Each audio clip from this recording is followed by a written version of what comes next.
possible? Like, how are these two people on the right who have I wouldn't really might say as well have that. like That was completely opposing views and ideologies come on a podcast together and have a quarter conversation? That shit just does not I happen on think the they left. definitely We are falled way out less. after, though. There was a falling yeah. out, but even the fact that it happened is insane. True, true. Like, how is like it was definitely seen as like very controversial and uncordial because Candace does this like mean girl thing where she like has like a nice cordial tone the whole time, but she's being a mean girl the whole time, like kind of throwing jabs while pretending she's just being polite or just asking questions. And there was a lot of vitriol over that entire thing. To Effie in the chat, you're not going to get an answer from me if you have no ability to come up and stand on it. You know what I mean? Like, I'm tired of people being comment. I just do not promote the comment warrior behavior. So if you have like genuine questions that are like fine, I don't care. But I don't know if you're acting in bad faith and you just want to like be in the comment section and not come up, then I think that I'd rather you just come up and talk about it. yeah, but Yeah, there's people in the chat another saying to like your point she was again, okay Tom. with.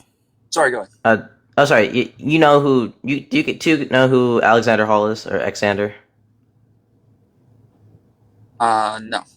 Maybe no. Okay, maybe I'm too much into the like the YouTube online political space, but he's one of the people who had one of the more popular stories, at least back like 3 or 4 years ago, about like, oh, I used to be schmatzy, now I'm not. Used to be like super on the right wing, now I'm not. And he had this whole thing with the left of people basically he turned to a literal socialist, and people on the left were like, oh, he's not a real socialist. Oh, we can't accept him. Oh, he's still schmatzy. Oh, he's still a right winger. It's like, holy shit. This person just went through like Well, One something that second. rarely happens for people, which is completely changing their political ideology, and everybody is coming just to lambast him. Someone has they have a genuine question in the comments, and they're coming from good faith, and they don't come up for a good reason. So I'm going to answer real quick. They asked I think they said, how am I okay with Tashika after Tashika called Dom a slur, and it's because Tashika's logically consistent. I'm okay with Tashika, and she told me I should get a rope and then go like to a tree. You know what I mean? So I mean, Tashika has told me some pretty wild stuff, but I appreciate Tashika because she's logically consistent. At least she's indiscriminatory in how she dishes that out. I also am just like not sensitive, nor is Dom about anything. You could literally tell us whatever you want, and we would just look at you and we'd be like, "All right, party down, whatever." Like it's not that deep to us, and I think Tashika's probably looking around and being like, after she's been horribly mischaracterized by people that she considered to be friends, I think that she's kind of taking a step back and she's hurt, and she's trying to figure out how she wants to proceed. So that's on her to do however she wants to. Regardless, I'm going to support Tashika. I don't know. I'm a Tashika stan, okay? I think she's a queen, and I'll stand by that regardless.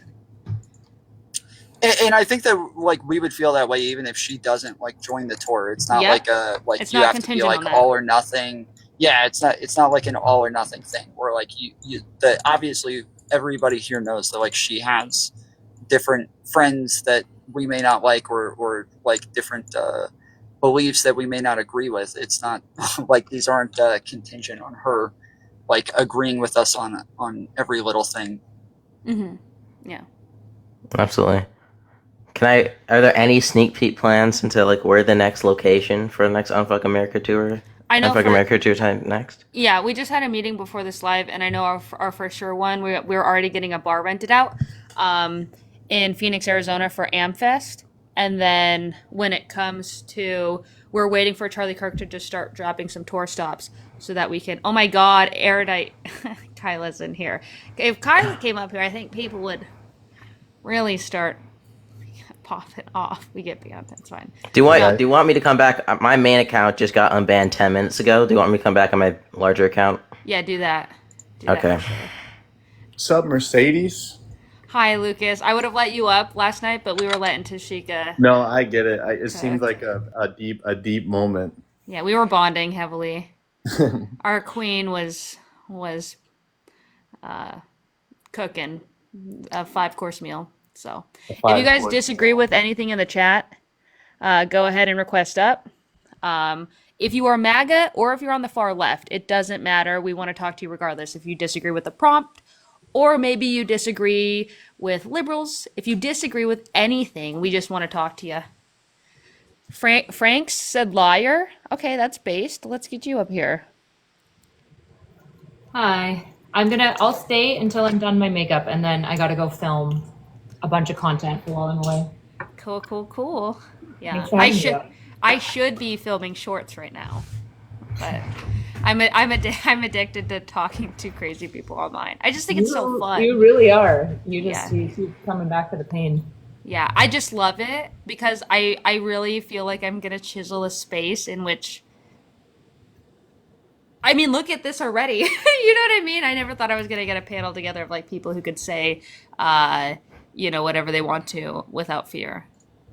I told you we were going to be bringing some YouTubers over here. You know what I realized after the conversation about the R word or whatever? I think a lot of people unironically think the R word is bad. Like they wouldn't say this out loud, but I suspect that the reason that they think it's so bad is because it's TOS on TikTok.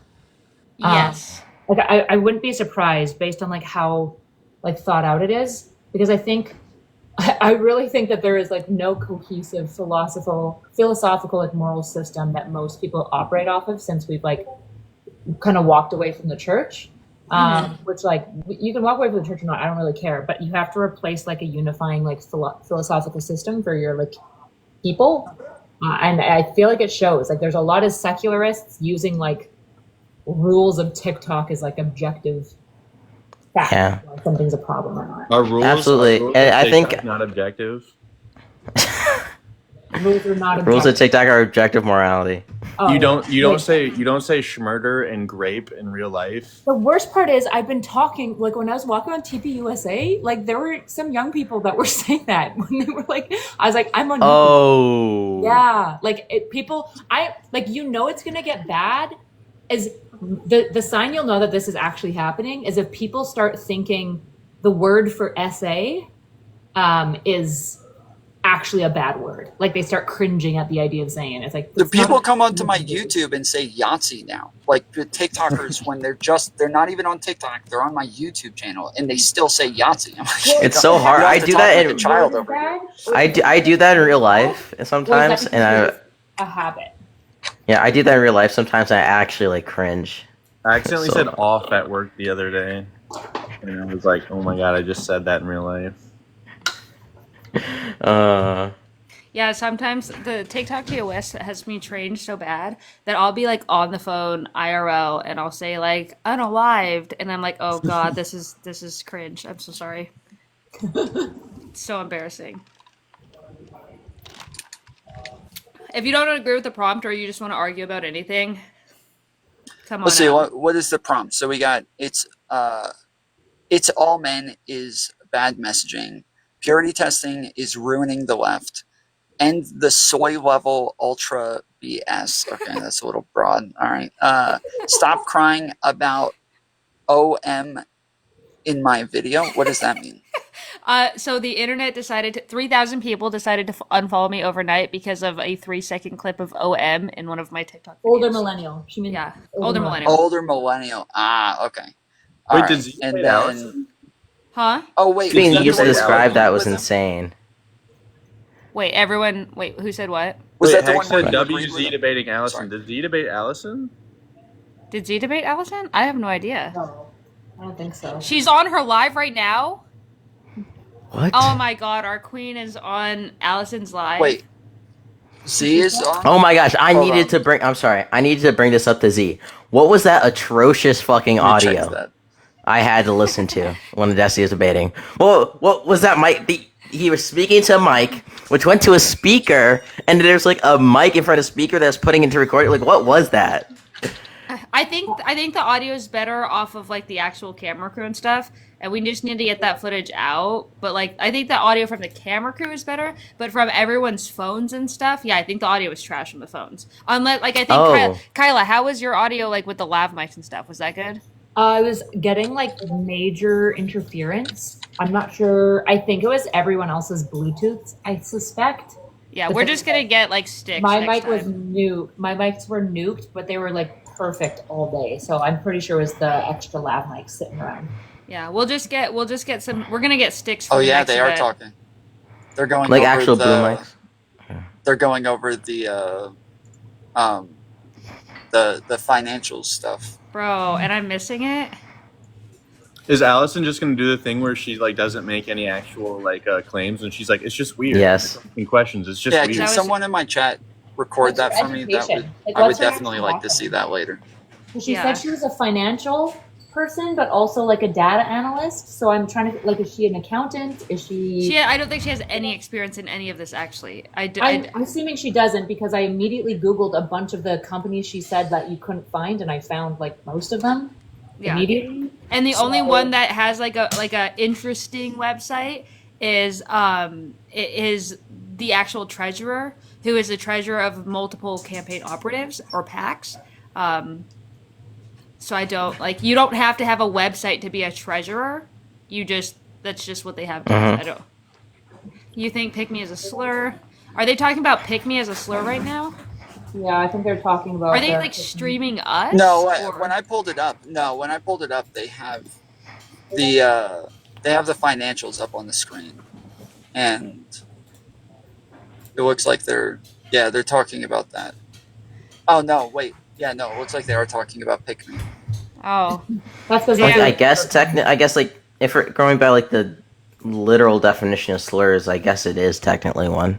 so wait, so like It's she just, only did a she slur just get based on the cooked? context. That's the It's- thing that like a lot of people don't like really mention, is that it's only a slur based on the context, and so it can be sometimes used in a non-slurish way, and it can be used in a way that is like meant to take away agency from women, especially compared to men, and so it can be both. Tom, the correct opinion here is that some people just aren't based and slur pilled. Yeah, Oh, and I mean, that's- we even explained that to someone who had a disability. Someone with a disability who made a video about the slur thing came up on the panel like yesterday, and we tried explaining to them, and I think like the whole rest of the panel actually got it, except this person.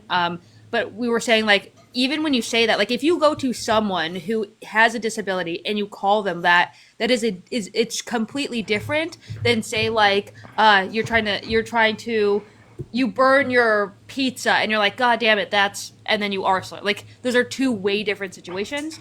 And I know that the left really loves to run with like, I think it's like impact versus intent or something, or intent versus impact. But I think people's intent is almost everything. So Yeah, like, and Which probably, like, I always not say like the become more context in which like people like when somebody's like using the R slur like in their friends in like a gamer chat or like even the political like debate space where like the R slur is she was filing a suit against her.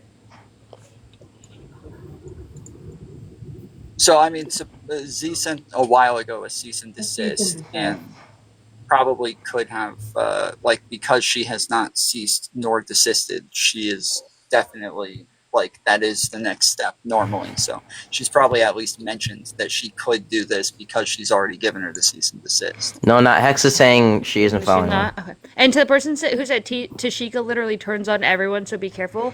From the Reddit forums that I went down, the Reddit Tashika rabbit hole, it almost is like Tashika says something that someone doesn't like in these like hyper soy communities, and then they drop her and then try to like do the hold accountability thing or like invalidate any of her experiences, even though she just said, I mean, someone dropped her for saying that's dumb, like calling them dumb. And I just, that's a little bit different. Bro, these people need Legos, a safe room, and to be removed from the internet. They're just not ready. No, not at all. Yeah. But I also, one of the things that wasn't mentioned, like when we define terms like slur is literally anything that is like offensive. So like even the word dumb is technically a slur. A But slur. then we have different types of Yeah, but slurs, that's not what which is we like mean. That's not what we homophobic mean when we slurs say a or. slur. Just go to That's zero. not what Well, we that's mean why when you we have. say slur, Tom. But I think it is. It's just that you have It's not. specific Nobody types of said slurs. So slur. when you say No, Hold on, if I hold say on, you're hold on, dumb, hold on, hold on, hold on. Let me no, finish the no. sentence. Let me finish the sentence. So you have like homophobic slurs, you have like racist slurs, you have like transphobic slurs, and that's normally the way that we use it. Is we say like you're using a racial slur or something like that. But because we've put it in those contexts where now it's attached to some sort of immutable characteristic, now people just generally use the term slur to mean something that is based on an immutable characteristic. And so it is. I feel like we Yeah, go already ahead. have a word for like mean words that aren't slurs, which is called insults. Like we already have a word for this. So I feel like if That's we're what a talking slur about is. yeah, but when we're talking about slurs, we should probably talk about specific. Like we're being specific. We're talking about words that are like typically like socially inappropriate enough that in most social spaces people will feel like you can't use it. Like that's what we mean Right. when we say slurs. But this is the problem with this space is that anytime we talk about like what is racism or what is a slur or something like that, they use semantics to imply morality. But every time you try to instead say, well, let's not talk about the semantics, let's talk about the morality, they won't do it. They can't do it. They cannot have a conversation about the morality. They will Yes, but only have a you conversation can, about the Tom. semantics. You can, Tom, would but calling I'm someone pushing with you on it. would calling someone with glasses 4 eyes be a slur because that's an No. insult Hey. based on an immutable characteristic? No. Our words mean something, guys. Slur can't just mean anything that's mean and specific about the person in an immutable way. Like, no, it can't. But if eyesight is immutable, wouldn't 4 eyes be like a slur too? No, that's why I'm saying it's not just about it being immutable. Like slurs seem to pass like this certain somewhat social arbitrary threshold where like you can't really say it in most social spaces because it's been usually used both currently and historically super derogatorily towards like a group of people, right? But like a big part of a slur is that we all kind of socially agree you can't say it, which is why like for a long time people didn't say the R word online.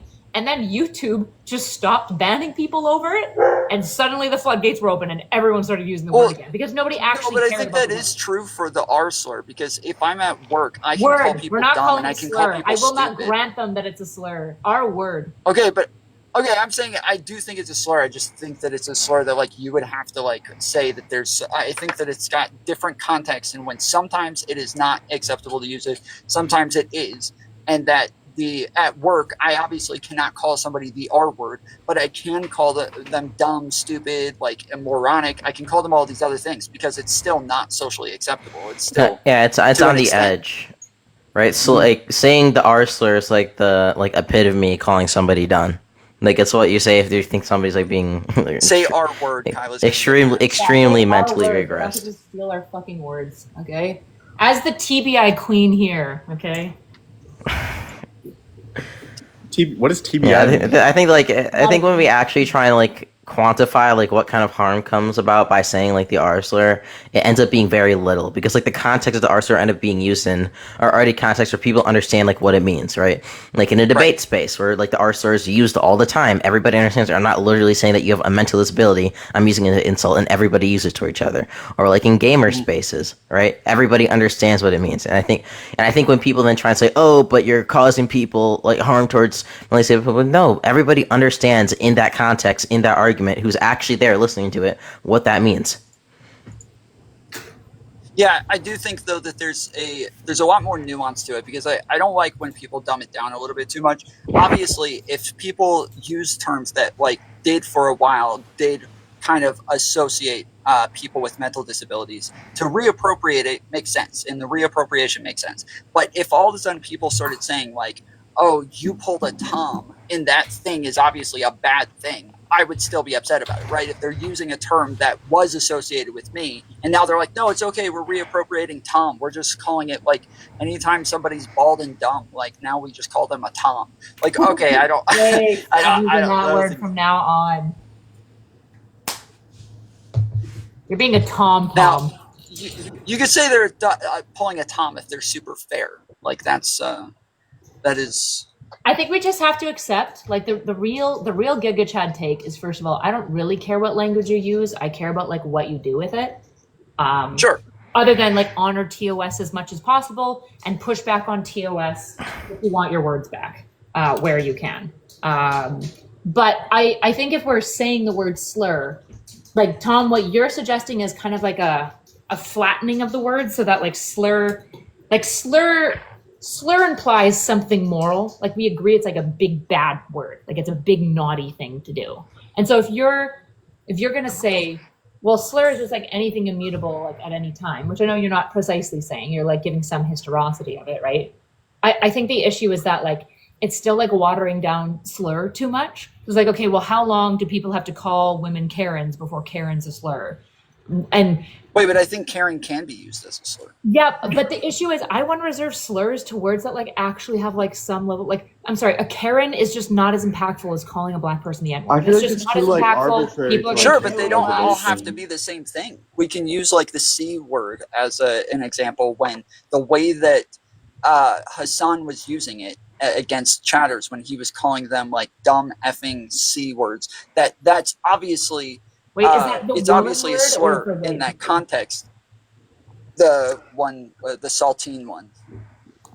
Kyla, how do we like arbitrarily determine which ones are like the bad ones? Then is it just the ones that like cause the most harm? Well, no, that's Well, the that's issue what is I was like, what do getting we at. Is even that mean by it's based harm? on how you.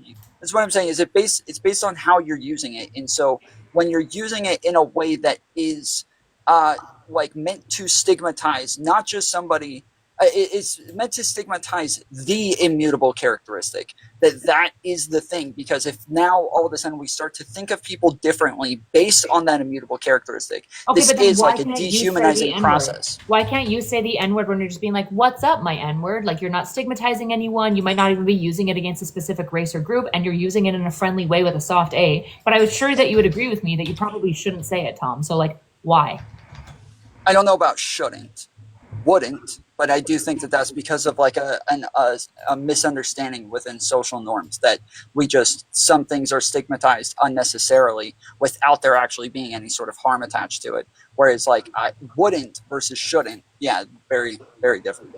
Yeah, I mean, I think the issue with like attaching harm to slurs is that like the harm is very vague. Like even like it's like you're essentially saying like your words are harmful. And it's like, okay, well, like why is one word harmful like the R word, but moron not harmful, even though they have the same history, they have the same impact, they are talking about the same group of people, they've been used historically. In fact, I think moron has been used historically even worse than the R word. Like the policies that existed while we were referring to that group in that way. So like this is why I wish, like, when we were talking about slurs, like we have to accept and understand that it's fundamentally somewhat arbitrary and it's somewhat societally dictated, right? It's like a societal conversation that we're having, which is why like people of that group should be pushing back for language access. Because I, in general, just think I don't think that's true though, because moron hasn't been used the same way. Like when we talk about the way that Yes, the it R has. word was used, it was specifically, especially when I was younger, if somebody told me that somebody else was an R word, I knew they had a mental disability. That's what it meant. It meant that they were slow, that they had some sort of issue. Historically, in the 50s to 60s, was the category classification for those same individuals, which is the same type of policy that was used to sterilize these people. Moron has a much worse history, like way worse. Imbecile was the word used before then. Imbecile was the term started with like the first IQ test, essentially, was imbecile was like the lowest category. Like that's what these words were used for historically. Yeah, so our word I came think out that much later because people didn't like imbecile and moron. They viewed them as problematic words. Yes, but I think that the point has to be then not what the etymology is, because all words change over time. There always is a difference over time in the way that words are used, and that there's tons of words today that we would use that we have no idea what the historical context is attached to it. And so when words can eventually take on a new meaning, if they've already done that, that's the argument. And that's what I think the argument is with the R word generally, is that this has already taken on a new meaning, as well as the N word with the soft A. I think it's already taken on a new meaning. It already is Same very with queer, different right? than Queer a lot has of been people. reclaimed really Yes, effectively. queer. There's a Yes, lot of exactly. neurodivergent people like myself that are like actively trying to reclaim the R word because there's no word to use in place of it. Wait, so if I have ADHD, I get the pass? According to leftists, yeah. Let's go. Based. Let's go. I have I don't care. ADHD and ODD, so I'm doubled up on the Yeah, Ds. but I'm also black, so I have more oppression points than you, Tom. That's right. ODD is just I'm a bit of an asshole. disorder. Well, I'm diagnosed with it, so I'm sorry, but it's an actual But it's not diagnosis. neurodivergent. Depression doesn't give you the R word pass. It's neurodivergence that does. Forehead. Wait, ODD isn't a type of neurodivergence? No. Really? Cluster Bs are not, like, some argue now that it's a neurodivergence, but like I would firmly push back against that. Like, there's a dramatic difference in the brains between somebody with like ADHD or like autism and somebody who develops ODD. I still think like the R. Yeah, it falls looks like under it's that, not though. classified as neurodivergent anymore. Damn, yoinked your pass. Get wrecked. Well, no, I'm still ADHD. Okay, still ADHD. Yes, I've literally never called myself neurodivergent in my life. Wait, so That's not wrecking because like you would still call somebody who's ODD like an Arsler. That would still be insulting to them, right? Not. I mean, I would call anyone. It's still like a mental disorder, right? Yeah, but like when we're Yes. talking. Yeah, so yeah, that would still be eligible for like This is Arsler. OP. This is so People with OP. mental illness are not the people that were like harmfully targeted by the R word. It's people who had like developmental delays or neurodevelopmental issues, like people with ADHD, autism, or some type of learning disorder. Right? Yeah, but you're Those still people- targeting that person. You're still calling them regressed. Yeah. Yeah, but nobody would agree that ODD is what like has ever historically been applied to when we're talking. I don't know if He's like so OP. historically, like wait, Tom, personal experience. If somebody had like severe ODD in like your school when growing up, would like calling the R slur like apply in that situation? No, we'd call them. Well, again, it depends because if let's say, I don't know, the teacher tells them to get out their number 2 pencils and they throw their freaking desk across the wall and are like, I hate when number people 2 tantrum, pencils. we don't Like call them then the R word. maybe if you call them the R word for that, but it's like, yeah, it's always, that's why I'm saying is that all of these things are like context dependent on when there's actually some sort of harmful context attached to it, and the way that you use something is always going to change. It's just the same as like with a pick me versus like with the R word, with the N word. Like all of these things are context dependent in the way that you're using them, because your intent and whether or not you want to cause some sort of harm based on those mutable characteristics is what matters at the end of the day. Just using a slur that's attached to immutable characteristics, if it's not actually dehumanizing that group of people in the process of using it, then it's not actually causing any sort of harm, and therefore there isn't any sort of moral culpability there. Mercedes. Yeah, if it's just like if like mental regression means like being like slightly like foolish. No, Or, it like, means like stupid. dumb, like low IQ. That's what it's connected to. The R word was historically used for people sub 80 IQ, and before then it was moron, and before then it was imbecile. That's what these words were used. It's specifically for people who are like low intelligence, which is typically if Yeah, you use it in a derogatory way. You don't use it when somebody's like being impulsive. You use it when somebody's being stupid. Impulsiveness could like, if as you said, like impulsiveness could like indicate to people in the room like some sort of like, below IQ, and then be used like at like towards that person in like a derogatory way. So technically, as he's right, depending on the situation, it could be the arsenal could be used in like towards ODD people. Yes, but I'm saying that like if you see somebody who's actually like mentally disabled, they're like in a let's wheelchair. compromise. He can say half the word. He can say half the word. Okay. No, Let's do I'm compromise. saying That's if you true, call only that, half. no, that's not what I'm saying. I'm saying that if you call that person an R word because of that disability, that's when you are obviously engaging in like the dehumanization process Mhm. and the stigmatizing process. Whereas just using that word towards other people just to say that they're dumb is obviously different because it has taken on a new meaning. So what about like, Wait. white people- what Which about part? white Wait, people which saying part can that? Tom say? Can he say the re or can he say the tar part?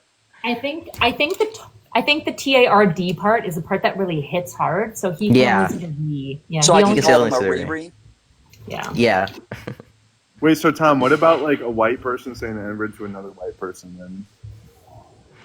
Well, so I've talked about this a bunch. Like people, like Covey and a bunch of people have gone and grabbed clips of me saying that I used to say the N-word, and they've like run around saying Tom says the N-word all the time, which isn't true. But I grew up like in an all-black neighborhood, went to an all-black school, all-black church. Like, when I grew up, we just used the N-word. Like Latino people, Indian people, like everybody just used the N-word casually because that was just the community that we grew up in. Everybody used it that way. It was only moving to Georgia and being around all white people when all of a sudden people were like offended by it all of a sudden, and I had to learn that because I'm white, I'm supposed to stop saying it. Whereas in New York, I just knew that it was a word that I wasn't allowed to say around like parents or teachers or something like that. It was just like any other cuss word. And so I do think that it is something that like, just overall, I think it'd be only because of the social stigma around it, people wouldn't say it, Yeah. but that saying it overall it doesn't actually have this like real harm attached to it. Someone told me one time, a black friend. I have black friends. When someone told me one time, he said he doesn't like that the N word is so stigmatized because then it gives it so much power. And that's not me being pro N word. That's just I think giving words power is a good thing too, because it kind of like Yeah. lets us identify certain people, right? Like part of the point of having like a slur is that if somebody says the N word, it's like, oh, that guy's fucking racist. It's Yeah, but so there's easy to there's tell. another problem that you have to take into No, that's a consideration. terrible heuristic. Sorry, go That heuristic is the same type of heuristic that people will unironically use to just like dismiss entire groups of people. Like this is the type of heuristic I think is problematic. Like my actual take on slurs is I personally don't care any way, shape, or form. I care about what you advocate for. I care a lot more about a person that's pro redlining than I do a person who says the N word. Yeah. Super clearly. Also- I Right? agree feel with you, like but the wanna, problem like, is that send black people you- to prison more and talk about like how they're like problematic as a race a lot more than I care about some like white kid saying the N word. To be clear, I'm not going to say the words no matter what because I just have no need to introduce that into my Yeah, vernacular. I agree with you. to clarify, he was that's talking about the though, A, is not that the ER. hold on, there has to be a lot more pragmatism that comes into the way that we use words, because when we use words, we understand taboos and like implications that are attached to the language that we're using. And so even just using the N-word, even if you don't believe that there is some sort of harm attached to it, you do know that it is a red flag for other people to think, Yes. oh, this person might be racist, even if you're not. And so then a lot of other people, like Groypers and people on Cozy Yeah, I think it's TV, a will all super run fair around yellow saying flag. the So N-word. hold on one Well, they'll second. say they'll Tom, say the N. Tom. Well, hold on, So just let me Tom. finish the sentence. Hold on. They will say the N word on Cozy TV because they don't like that people have said that if you say this, you're racist. But those people are racist, and so when they use the N word all the time, this is a red flag for us to believe, oh, these people are likely racist, and it has been a fairly good heuristic to at least be a Absolutely. red flag to say there's something else there probably. But Yeah, I but it don't. wasn't a good I think red for being flag. intellectually It honest, wasn't which I am, it and this wasn't is a good this red is flag how I. when it was Well, you, Kyla, right? can I respond? This is kind of how I run my life, right? It's like, oh, and I've had people on my life literally say slurs and like, hey, dude, I understand you say a slur, as long as you're not actually like homophobic, like if you say the F slur, or as long as you're not actually racist, that's at that point is when I'm gonna like actually is when I'm gonna ban you. But having those having those initial right. Like if you're just in a situation in public, if you just hear somebody say the N word, being able to like initially say, "Hey, that person's probably racist," I don't think that's like a bad thing to have in society. Dude, are you fucking kidding me? Are you fucking kidding me? I'm so sorry. But someone who says, like, if you say the N word, you're probably XYZ. Yeah, they're probably XYZ. And Tom, I'm so sorry. But you've said some problematic shit. And, like, I Yeah. know that, like, from a lot of my friends and from a lot of, like, the things that we watched from Mercedes in her last live yesterday talk about, like, a lot of how we should probably work with the left or with the right and how like they accept our rhetoric. Dude, why aren't we asking them how they accept our rhetoric? This was so fucking crazy to me to watch. Wait, like, that's what I just said. Scratch seriously, like that shit's so fucking crazy. And then there was another person, I think his name was like A something, A24, and he had a cerebral CP is what I'm gonna say. And like he was just saying like, hey guys, like don't use the R word against me. And like that fucking hurt, dude. Can we all take that in? Can we all Yeah, take Wait, I'd that's what argue I that- said though. That's literally what I said. Is I was saying that there's a pragmatic outcome to what it is that you're saying, and you have to understand the implications for when you say it. So even if you don't think there's a harm attached to it, these things are still red flags, and people are still likely to believe things about you based on the words that you use. That is literally what I was just saying. Is that like the pragmatic outcome of the way that the left will view you when you use words like this is still something that you have to take into consideration. I'm not viewing you in any way. I don't want to view you in any way. I want to accept you. I want to understand. Wait, And I but want you just said that I said something problematic, but then you repeated exactly what I said. So can you hear me for 1 second? So I want to work with you. I want to understand like what you're saying. I want to understand like, hey, dude, like this is how you reacted in certain videos, and like this is who I was, or this is like the rhetoric that I used, and like today, absolutely, like maybe there's something different. Maybe we can have a different conversation. Maybe we can talk to each other and like just be about what is progressive and what would move us forward in the conversation. But honestly, dude, a lot of those Wait, I'm things. sorry, you didn't respond to what I said, CS. You came in and said that I said something that was problematic, and then you Yeah, you repeated did. exactly You what did. I said. You did, and I wasn't trying to call it out because I don't want to call it out because I want But to you did. respect. Why'd you come onto the live? All right, you You want me already to call did, it though. out? You want me to call it Yeah, out? don't say yikes I in the will. comments. Come up here and like call and say like, "Oh, Tom, you said problematic things," and not wasn't be in the willing to say what it comments. is. I wasn't in the comments at all. Number one, I What? Yes, stand. you You said did say yikes. I yikes in the saw it. comments. Hold on 1 second. Let me tell I'm you looking how at I it. feel. I'm Hold on, taking a let's screenshot. CS is being very reasonable and like sweet. I like Okay. she's not coming up as like one of those like crazy like No, monologue I've or talked to stuff. her a bunch of times. I don't think she's crazy. It's just that we've had like 3 back and forths yet now, and I don't think that No, she's we haven't. responded to what I was saying yet. We really haven't had. I don't think. Yeah, I don't even think we have one or two back and forth. Yes, I think But I where would like people to are have a lost. back and forth with you to understand, because I've had it back and forth with Mercedes, and I really appreciate her. Like I I'm understand where talking she's about in coming this from. live right now. I'm saying Wait, you let's talked, give I some. talked, you Yeah, talked, I hold talked, on. and I was waiting for you to Let's give respond some to the things that equity. I Let's was give saying. some equity to the gym bro. Okay, there's one gym bro on the panel, right? Let's Oh, give wait. some Hold on. just I time was to just him. gonna ask. CS. So Wait, you hold said on. Hold on. It should Wait, probably we're be still between. waiting on CS to Oh respond yeah, to what it is that like I was asking. My fucking everyone, god. Whatever. everyone should stop talking until CS and Tom is done. And CS, the one thing I would ask as a listener, and I'll stay quiet for the rest of the time, is can you just speed up what you're saying? Like get to your point more quickly. Yeah, absolutely. So I want to understand what everyone's point of view is here, and I want to understand like, dude, we've had some problematic shit coming from like number one down. Tom Fuller, you've had some problematic shit come up, right? Like maybe we should address that. Like Mercedes, yes, I adore you, girl. Like I understand where you're coming from, but like there's been questionable stuff that like has been arised. So I want to understand that too, and I just want to like maybe come to a conclusion where we can all be like, hey, like this is fucking what the left wants. This is what the left and the right are probably rooting for, and how we can move forward. I But just that's don't what we're fucking- asking you. We're asking you what it is. I'm having a difficulty. And I think maybe I represent people who are having a difficulty in understanding that. So yes, CS. So you maybe- said what Tom said was problematic, but then you came up here and you guys agreed. So like I think we're wondering like what do you think it actually was that he said that was problematic?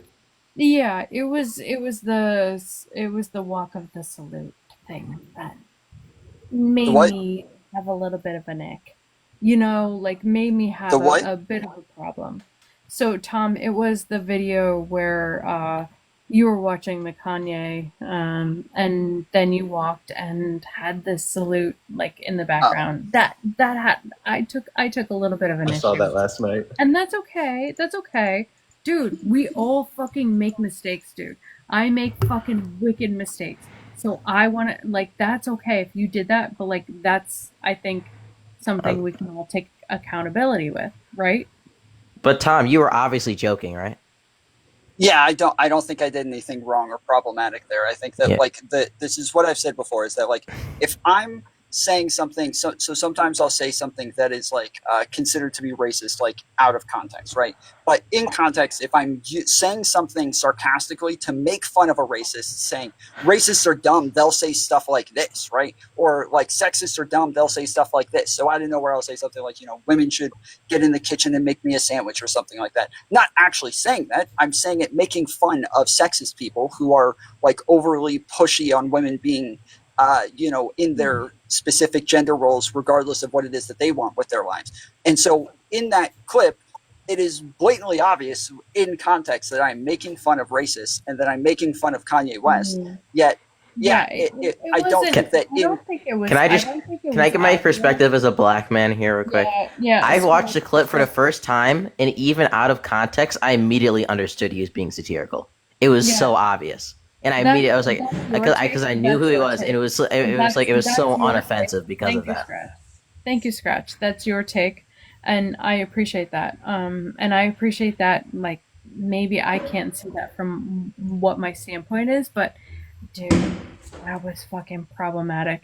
And no, I didn't take it as that. I thought that was problematic. And like, Why is it problematic, CS? Can you explain why you think it's problematic? Because I think taking a joke so seriously, that's very clearly, obviously a joke, and acting so condescending about it is like the problematic part. Yeah, let I me think you're build being on that. ridiculous. I think it was CS, really what do you think like the harm it caused? Hold like, on, what they do you just think asked it her. caused? Wait, They just hold asked her on, a one question. at a time, guys. Hold on.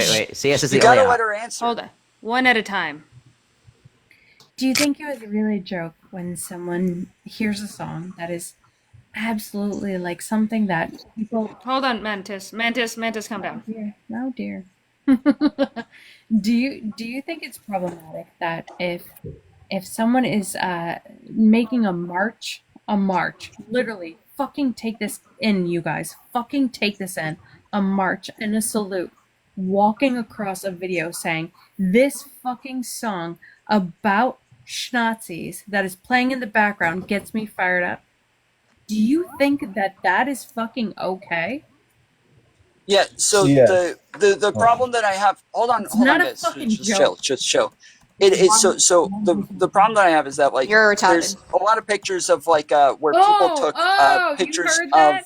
You Guys, fucking heard Stop, that? stop. Okay, heard come on. that. Hold on. I gotta be able to get through a sentence. Just CS, just let Oh Tom no, finish. someone called me Mantis, retarded. Mantis, I would stop derailing, please, so that Tom Yeah, can finish. we have Kyla, like Kyla, you can TOS double issues down. here as well. You can double we down gotta on chill. this, but you have no fucking clue who the fuck I am. So you want to keep doing this? You want to keep saying this? You want to keep doubling down Me? on fucking slurs? Yeah, you just fucking said that. You Wait, said wait, you're wait. fucking No, she hard. didn't. No, she did not No, say no, that. she didn't. No, that she was didn't. me. It No, was she didn't. Mantis. It wasn't Kyla. No, It was Mantis. Yeah. Mantis. All of this shit is recorded on Hold on. on all of this. Wait, Hold on, you, it was Mantis. Mantis. Hold on. Mantis said Hold this. on. Mantis is the one who said it, and Kyla asked Mantis to stop derailing the conversation. You're Yes. welcome, by the way. So Thank you. yes, I was okay. So I was saying that there's a lot of pictures of like where people will take like Care Bears and they'll put a bunch of Nazi logos on the Care Bear and then put Trump's face on it. And the message on this, they'll post it online, right?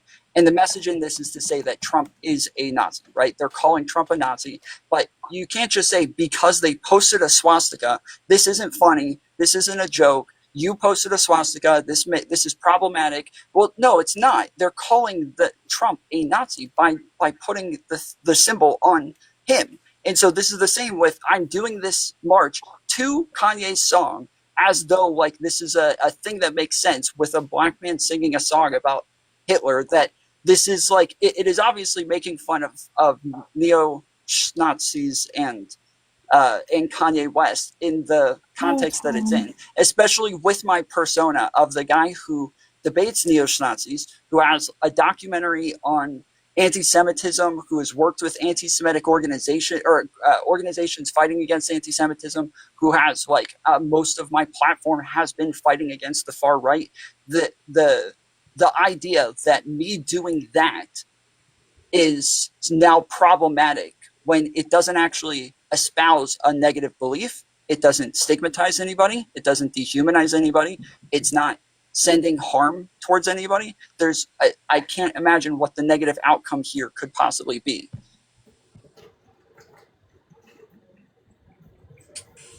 So Tom, so I would just wonder. I saw a video of you specifically, and like it's okay, dude. It's okay if it happened, and it's okay if you want to defend it, like however it was in its context. But it was you marching to the song of a Schneo Schmatzi and saying, I feel charged up by this, and you making a schmaloot and walking across that. So is that okay? Or should we just question like, hey, maybe this isn't the best look for us? And I'm that's sorry, okay, dude. CS. We all We're going make in those. circles. We're just repeating ourselves at this point. I'm Dude, sorry, dude, but it's a we fucking haven't linear. disagreed on what I It did. is so fucking linear, dude. It's not a It's not a not. schmuckle. You're just repeating It's what I did. so We don't disagree on that. yeah, You're just yeah, repeating what I did. So this, all right, so Tom, so here's what I ask of you. Here's what I ask of the outcome of this is that maybe it was a mistake. Was it a mistake? No, that's what I just said. You just asked me that earlier. I said No, no. you can say it again. Was it a mistake? No, I don't think it was a mistake. All right. So you stand by the fact that you walked across a screen with a schmaltzy. So condescending. I'm losing Mm. it. She just keeps going over and over and over it like it's so fucking it's condescending. It's wild to me that you can defend this Mantis. So Yeah, I can because I can take a joke and I watch the full context and I watch the content that he puts out. So I know the person who did it. I'm not judging the person the way you're judging the person. You can say that it looks optically bad and then you can just move on and stop being so fucking condescending, CS. No, I'm not condescending. I'm just Yeah, maybe here's a fair criticism actually. So Tom, maybe you could say, do you think this was a mistake? And you maybe should have recognized that when you did this obvious joke that people would clip it, take it out of context, and then smear you with it? I think now knowing how bad faith the TikTok community leftists are, I definitely will take that into consideration in the future. That throughout my entire career of being on YouTube, no, and nobody else on Kick, nobody on Twitch, nobody on YouTube, nobody anywhere else did this. It was a very specific community on TikTok who clipped it and ran around with it. Well, no, just them. Like you've seen. No, like, but it is Tom, true. you know, CS, are you familiar with like the YouTube community in any capacity? Because I'm gonna say like YouTube goes hard. Like this is every single person up here. Besides, I don't mean to like isolate you, but you. This is like totally normal in the YouTube spaces. We could get away with this shit over on Instagram, literally like pretty much anywhere. But you bring it to TikTok, and all of a sudden the world explodes. And I think that it's very interesting that it's this small group of like TikTokers who get very upset. I don't know if they just like really feed off of drama or what. But if you look at every single person on this panel, all of us fight for the exact same things that like everyone here cares about. So when we sit there and like mischaracterize this person based off of them obviously making fun of a song, I just think that it would have flown everywhere else without issue. You bring it to TikTok, it's clipped out of context, they throw it in the ocean, and I just don't understand that. Yeah, so CS, like when you Yeah. say it's problematic, like But you gotta let her respond. yeah, my bad, sorry. Yeah, absolutely. I understand. And I understand, like, dude, the parasocial relationships, the things we do online, like, we could be, like, it's insane. So the way that TikTok operates, I understand, like, this could be taken so out of context, like, all of it, and its, like, inclusion and how we want to operate and how we want to win elections is completely different from the fact, like, what we're doing right now. I understand that. I also want to have conversations with people like who are having these points of view, and I don't know. I find them fucking problematic. I find that a big issue, Tom. I'm so sorry, dude. Like, I wish I could get past it. Like, I really do. I also like I had a debate with Andrew Wilson. I had a debate with Rachel Wilson. They invited me on the whatever podcast, and like I wasn't going to show up there. The reason I wasn't going to show up there was because I thought they were in bad faith, and like I don't want to do that here because I think that it's more important that all of you, and I think that what you guys are doing is more important to move the fucking party forward, so we could have a good conversation. However, I think I don't think you're being bad faith. I think we need to hold ourselves accountable. So I don't think you're being bad faith, but you have been asked, I think, 3 different times by 3 different people on what you think the problematic aspect of it is, and then you just repeat what I did. Where it's like we're asking, like, what is the harm, or how did this hurt somebody? How is this like? What is the negative outcome from this? Like, how is it problematic? Yes, you're going to repeat what I did again. Don't repeat what I did again. I'm asking, what is the negative outcome from? Like, what do you want me to tell you if I cannot tell you what I think you did? We agree on what I did. We already agree on what I did. I'm asking what the outcome is. Other than the fact that you said some shit. Ask a quick question. Question here. And that's okay. Like I don't want to cancel you. Like I don't want that to happen to you. Yeah. I just want Hold on, Tom. Let Kyla speak. I just want us to have a conversation. Like I really don't fucking care. I'm trying to have a conversation, but you haven't responded to the same question like 6 or 7 times now. Kyla, what are you gonna say? I was just gonna ask, didn't you already grant him that people in this space would be potentially taking it out of context? So I don't know. I feel like we've answered it there. It sounds like people took it out of context. I don't think. Sure. I think there's. Wait, let me make a really semantical definition. Taking out of context, to be honest. Here, let me make it. I just think that maybe if we're going to move forward, that we should move on. Really quick, I think that was in context. I think it was problematic. I think it was probably gross. Gross? How I feel. Yeah, it was gross, and that's how I feel. That's how the fuck I feel. And you can't change that. You can't fucking change that about how I feel. However, That's the fucking thing. That's the fucking thing, Kyla. The thing is, I'm not gonna fucking judge you, and you can't fucking judge me for having those fucking feelings. But I'm not gonna cancel you. I don't give a fuck. Yeah, okay, hold on. If CS takes the position where she doesn't think it's tasteful, but also doesn't try to cancel anyone for it, I don't give a fuck.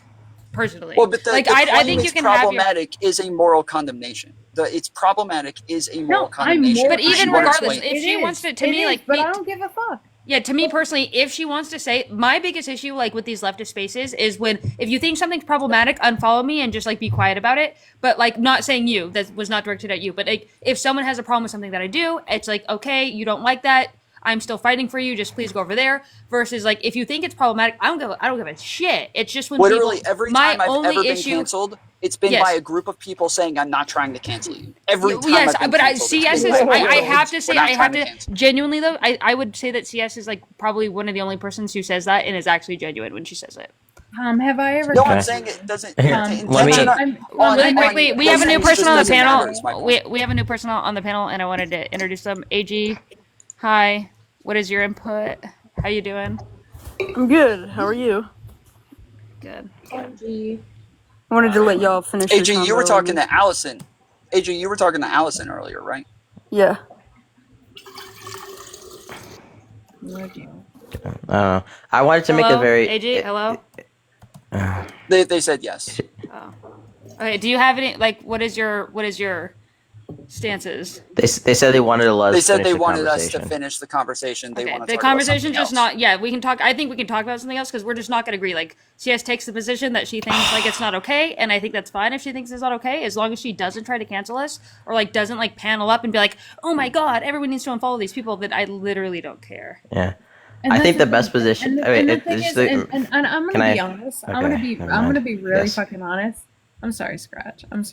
I don't mean to talk over you. No, it's fine. It's really a debate between you. A lot of my friends, a lot of like the people that I met like in the first place on these online spaces, it's like I've had to leave those spaces because like it didn't feel okay to me. But I never was like, listen, I don't think you're okay for doing that. I never discounted them for doing that. Like, I never discounted them for having people in their lives that I never felt okay about being with on their space. I was just like, you know what? If it doesn't fucking work for me, I'm gonna move the fuck on. That's okay for me. So the same energy that I will hold for this is like, listen, I don't fucking feel okay about some of this shit. I'm just gonna move the fuck on, and that's okay for me, and that's okay for. I think that should be okay for you guys too. I'm just gonna move the fuck on. However, I will hold my energy for what I feel is right or wrong. Yeah, I think the semantical take here is that a mistake is something that can be retroactively bad. So I can make like a decision that with my current knowledge is fine, but looking in the past, I could feel that action is a mistake. So the definition, by that definition, you could say that Tom's action is a mistake, considering that he would be clip chimped and then thrust all over TikTok and dishonestly interpreted, which would cause an entire drama shit show. But with the information he had at the time, it was a fair decision to make. I don't think it was fair for him to make. I just don't. This is just optics frogging. We call it optics frogging on YouTube. This whole thing. To scratch. Couldn't it be the case that everyone who like wanted to see Tom as uncharitably as possible made a mistake, and they're making a mistake by still like worrying about it when they've like talked to Tom? They can probably reason but he's not a piece of crap. So like I don't know. I don't like blaming Tom for a joke that I think is completely wouldn't be a problem. That's fucking stupid to say. That's stupid to say. Okay, so you're saying it's kind of like victim blaming almost, in a sense. Yeah. No, that's the opposite. Yes, 100%. Kyla, wouldn't you? Yes. What did you say? Wouldn't you say? Okay. If there are things, like literally, Kyla. So I want you to hear this, Kyla. Oh my god. No, it's fucking fine. The condescension. Can you work on it, CS? Mantis. So Kyla, I want you to hear this. And it's okay. And if it's okay if like I'm out of pocket. But like Kyla, I want you to hear this for 1 second. There was a person that came up on the panel yesterday, and he had cerebral palsy, and he was saying like, if you say the R word, that hurts me to my core, that hurts my community, and that fucking sucks. And so why can't we hold the same energy to be like, you know what? Maybe if we say those things, we say them in jest. And then maybe if we say those things are harmful. So we should not cancel anyone for saying that. But we should also say that may be harmful to someone who has that condition, and that's okay too. So both things can be fucking true, dude. Can I respond to you now? Is that okay? Yeah. Okay, so basically my response would be that like once we enter like the social square, I think the standards, like it's super reasonable that things that I would say people aren't gonna like, they might be upset by, and because you're in the social square, you can just move on. Don't engage with me, don't interact with me. That would be probably the best way to show that, right? In the social square, the issue is with your argument is I could use that argument endlessly backwards to justify you not being able to say anything to me, right? You just said that I'm stupid. I could say that caused me a lot of harm with a TBI. Hold on. I have a TBI, and I dropped about 15 IQ points as a result of it. So when people call me stupid, I could argue it triggers me a lot because of like the trauma associated with my TBI, right? So this is my issue, is you would be like, well, that's a crazy argument. And the issue is that there isn't really a super solidly consistent argument for what things offend you, right? We use slurs, I think, as a pretty good metric within the social town square. We have things like hate speech, so you can't like incite violence against people. But other than that, to be honest, I think like it's really hard to limit people's speech in town squares. Again, if you don't like what I'm saying, you're totally welcome to not watch. All I'm asking you can say anything you want as long as it doesn't harm other people. That the issue is that is it. That's 100% and 0%. What if schmio don't harm other people? I call them schmio smotchies, and they say that it harms them, right? Even though I would say that that's what it doesn't matter. Just don't. Especially if people say to punch them. Just like don't it can be harmful. Harm other people. I don't know which people, because I'm pretty sure anyone that you encounter. Just be kind. Just hold on, treat CS, people the CS, way you would want to be treated. CS, you didn't respond to her argument. Hold on, wait. CS, you didn't respond to her argument. She said, hold on, wait. CS, she said that if she calls somebody a sneo-snazi, that if she calls them that, they could say, people always say to punch a schnazi, so that harms me. You're now telling people I'm this thing that you can punch out in public. That harms me. Would you say that you can't call people schnazis now because that could be harmful to them? So Tom, in any way you want to twist, however the argument is, what I will respond to you is, I just repeated her argument that you didn't respond to. Excuse me, I'm responding to you. Just be fucking It's kind. not my argument. Just find it within yourself, within whatever your heart feels like this should be the way that I should treat other people. Just be fucking kind. And so just treat them the way that resonates with you. And so if you feel like If you feel like repeating the R slur that many times to a group that finds it harmful is within your kindness, I don't know. That's with that you need to look at within yourself.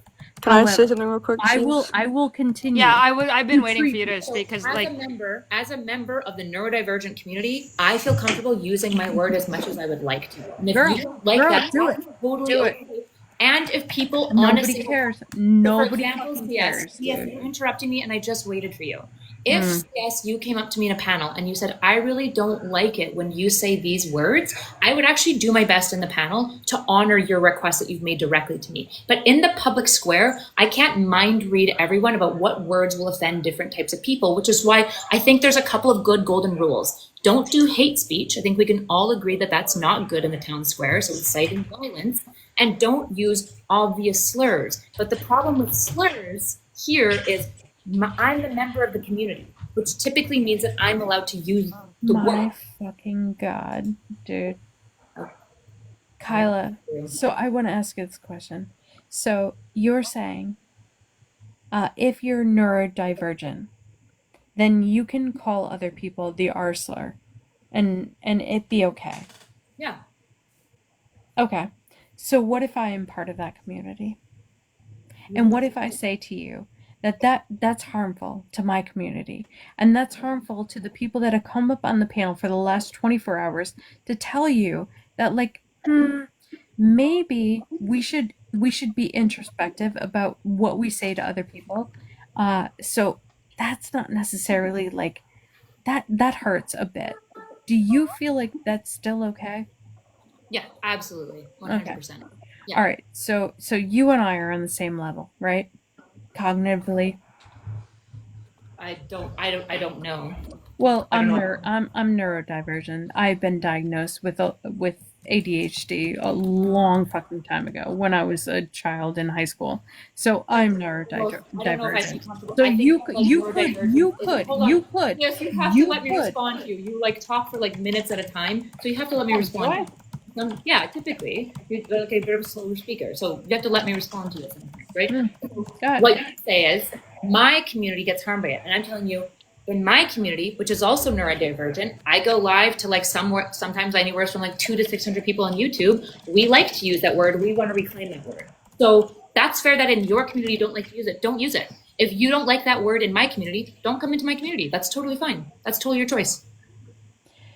So if I were to say that historically, using that word, not even within our communities, because broadly there's a different community and like there's a larger space that seems to deem the R word very fucking harmful, dude.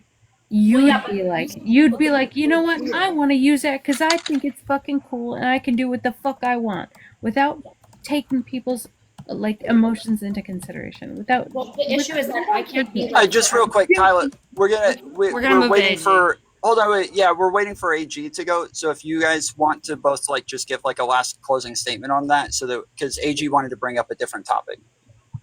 Sure. I think in the case of like words, it's a town square. If you don't like certain words, don't use them. Don't be around people that don't like to use them. If you don't like my use of words, that's totally fine. I'm completely comfortable to continue to use them as they're common in my space. And in fact, in my social space, they cue some level of like, we're chill and you can like hang out with us and we're not gonna like jump down your throat for like jokes that we might find.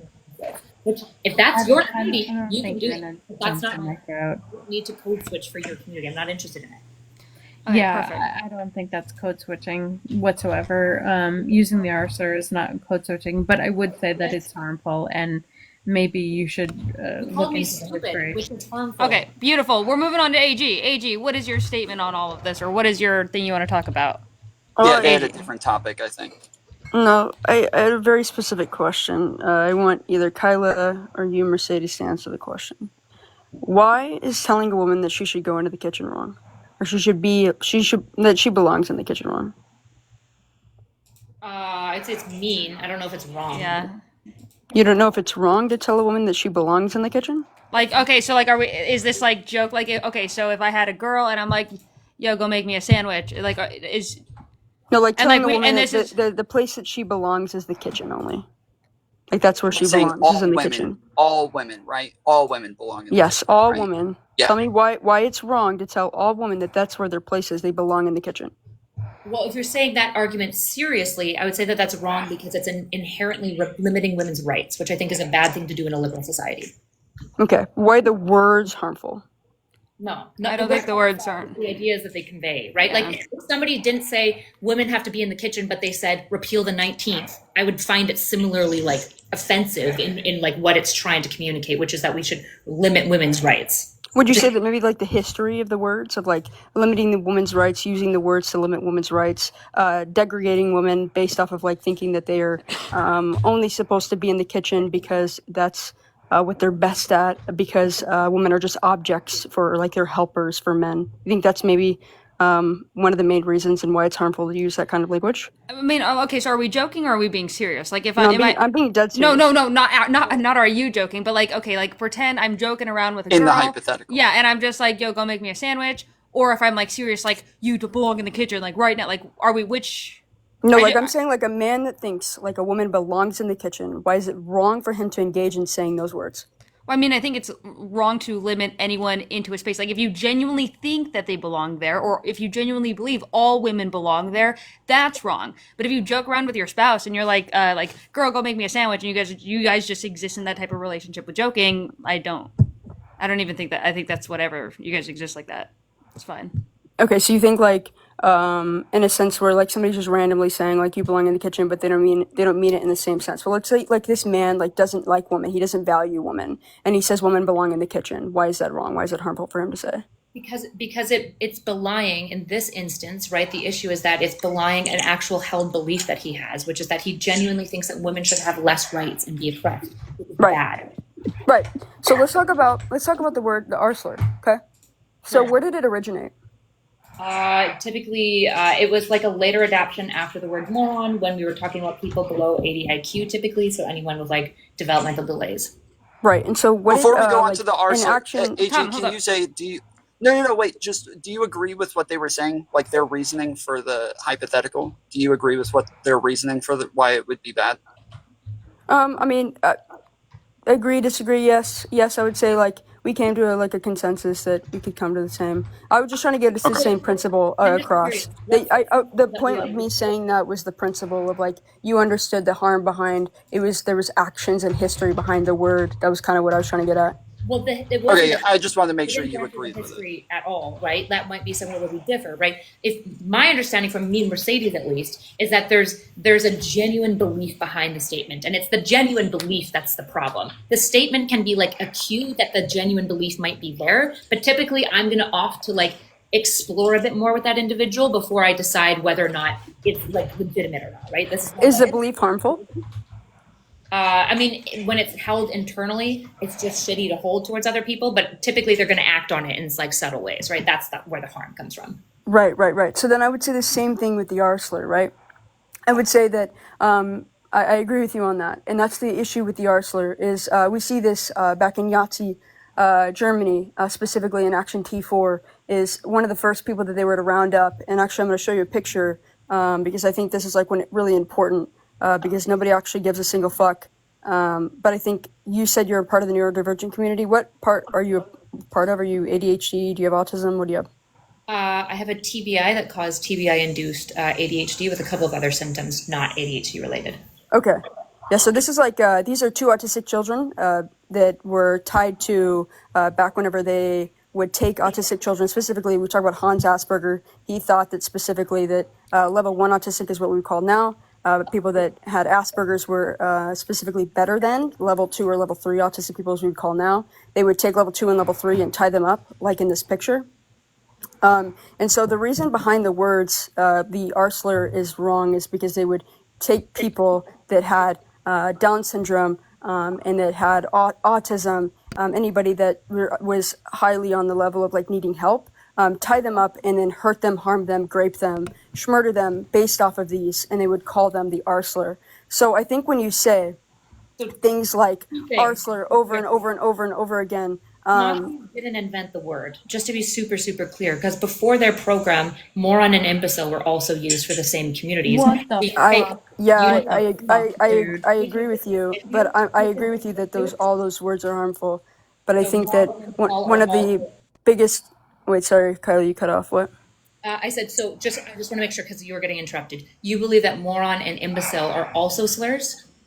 I think that, yes, I think they're all harmful. But the specific reason for our word is more harmful is because it's, well, so the biggest thing is the R slur was a medical term, right? So we turn it into mental R slur, right? Whereas like imbecile and the words that you just said, those two words weren't medical terms. But Simone Binet is the thing that first introduced the term imbecile. Simone Binet was the creator of the IQ test, and imbecile was for people below, I believe, 75 IQ. It was a medical term that they used to expedite children into like special education. That was when it originally was created. And I believe moron was the term often used in like Canada during the eugenics program when we were basically like removing uteruses against like people's consent. So like all of these words have been used medically and historically harmfully. So my question is, are they all slurs? Yes, then I would say those are all slurs then. Gotcha. All ableist language. You wouldn't agree that those are ableist language, harmful language. If these children who are tied up that you're staring at and they were called these names, you're okay with using those words? That's not what I said, right? I never said that abuse is good. Well, but that's what they were called, right? So in the same sense, we don't use the N-word anywhere, right? We don't use the N-word based off of the history. We don't call women telling them they should be in the kitchen based off of the history and the way that we use that word. Why would we also use the words that you were asking? Stupid. Do you have an issue with people calling me stupid? Yes, I think any ableist language is harmful. Okay, so CS came on just before, rolled her eyes when I pointed out stupid and said that it's different. So you disagree. Stupid is not different.